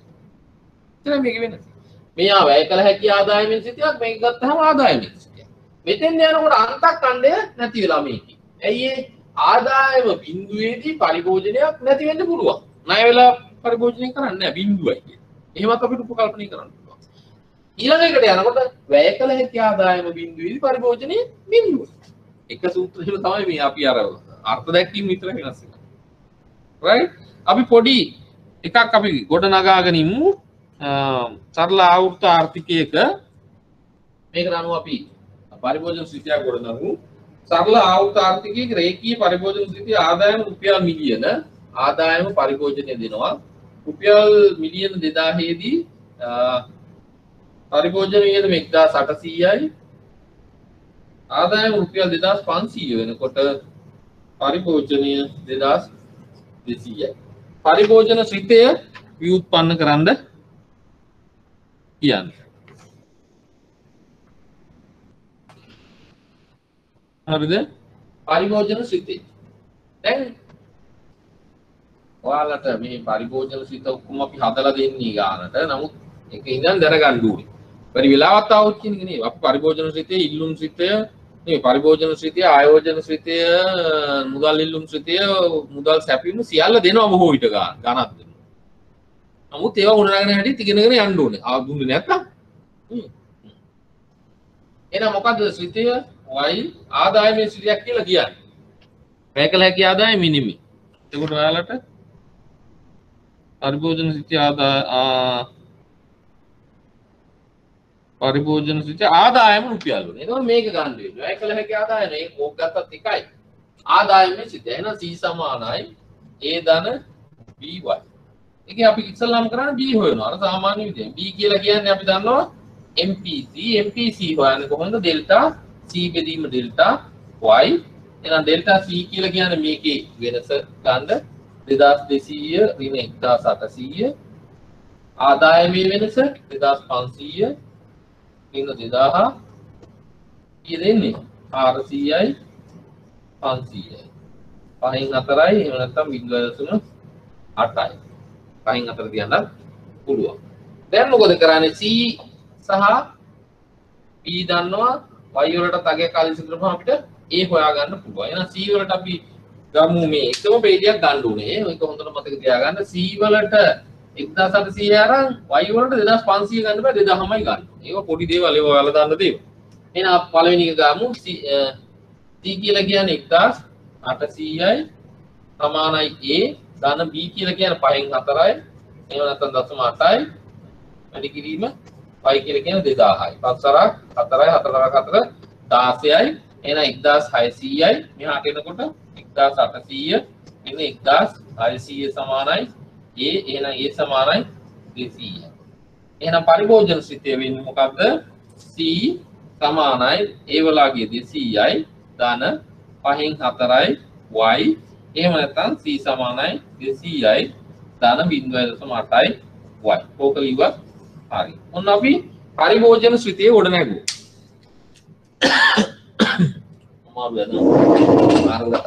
එතෙන් එනකන් හරිද? එකයි කරන්න මම වැඩි ඔක්කොම එක දවසේ ගොඩ ගහන්නත් බෑනේ. අනිත් දවසේ අපි ගණන් හදාගෙන තව මේස් විතර ගොඩනගාගෙන අපිට යන්න තියෙන සමතුලිතය හොයන්න. එතනින් පස්සේ වෙනම පාඩමක් තමයි ISLM ඊළඟ සතියේ තමයි අපිට පටන් ගන්න වෙන්නේ. නමුත් මේවා ඔක්කොම අවශ්‍යයි. මෙතනින් එහාට කරන ඒවා ISLM වලට අවශ්‍යයි. ඒකයි මම කිව්වේ මෙතන ඉඳන් අවශ්‍යයි. අර මුල ටික මම ටික වේගින් කරෙත් එක මෙතනින්ම පටන් ගන්න තිබ්බනම් හොඳයි. මේ ටික පැහැදිලිද පුතේ ඔයාලට? මේ දැන් කරපු එක පරිභෝජන ශ්‍රිතිය පැහැදිලිද? ඒකේ ඕන දෙයක් කරගන්න පුළුවන්ද? ඔව් නේද? right. එහෙනම් අපි සාර්වාර්ථික විද්‍යාවේ ප්‍රධාන මාතෘකාව ඉතින් ඒක අපි මේ දවස් තුනේ මේකවත් අඩු ගන්න කරන්න try කරමු. එතන ලකුණු 20ක් හම්බ වෙනවා. ඊට අමතරව අපි රිවිෂන් එකක් තිබ්බොත් ප්‍රශ්න පත්‍ර ටිකකුත් කතා කරන්න ඕනි. කොහොමද ඔයාලා මේ පාඩම අල්ලගන්නකො අනිත් ඒවාන් ගොඩ ලොකුවට ප්‍රශ්න අහලා නැහැ ඇත්තම. මේ සූක්ෂම ආර්ථික විද්‍යාව තමයි ප්‍රශ්න 6ක් විතරම අහන්නේ. සාර්වාර්ථික විද්‍යාව එකක් හෝ වැඩි මුණුත් දෙකයි. එකක් අනිවාර්යයෙන්ම මේ ISLM වලින් මෙච්චර කාල අහලා තියෙන. ඒක වෙනස් වෙන්නේ නැහැ. මම හිතන්නේ එහෙම ලොකු පාඩමක් වෙන්නේ නැහැ. ඔය ජාත්‍යන්තර සම්බන්ධතාවයි තව පොඩි මාතෘකා ටිකක් තියෙනවා 6-7ක්. ඉතින් අපි බලමු වෙලා තියෙන හැටියට සංවර්ධන ආර්ථික විද්‍යාව වෙන එකම එක ටර්ම් එක විතරයි මම කතා කරේ. වෙලා හිටින්නේ නැහැ ඒව කතා කරන්න. ඇත්තටම මේක මේ දැන් දවස් 22කුත් නැහැනේ දැන් ඒකයි දැන් ඉස්සර 22කින්වත් කතා කරේ. හරිද? ඒකින්ද අපි උතරින් නවත්තලා පරිභෝජන ශ්‍රිතියෙන් පස්සේ ඉතුරු ශ්‍රිත ටික අපි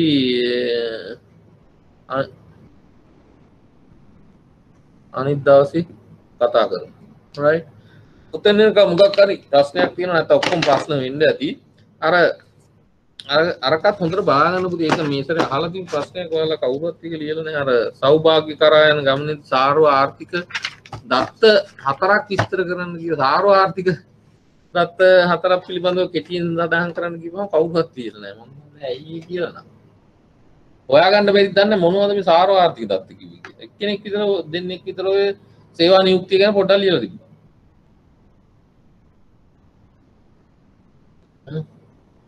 හරි අපි ඔතනින් නවත්තමු. එහෙනම් ප්‍රශ්න නැත්නම් අපි අනිත් දවසේ අකින් එහාට ඉතුරු ටික කරගෙන යන්න. එහෙනම් බොහොම ස්තුතියි. අද ට්‍රිප් ගිහිල්ලා ඇති කට්ටිය ඒකයි ටිකක් අඩු. නමුත් ලබන සතියේ නම් මේ කලන්ලර ආයෙ මම කරන්නේ නැහැ. එමු කරන්න වෙලා නැහැ. නමුත් ඉතුරු දවස් ටික අනිවාර්යයෙන්ම එන්න. ඔයාලට සාමාන්‍යයෙන් ලකුණු 20ක් ගන්න පුළුවන් ප්‍රශ්නයක් තමයි මේ දවස්වල ඉදිරි සති 2-3 ඇතුළත කරන්න. සති 3ක්වත් යයි. අපි මීට කරමු මේ ටික. එහෙනම් බොහොම ස්තුතියි.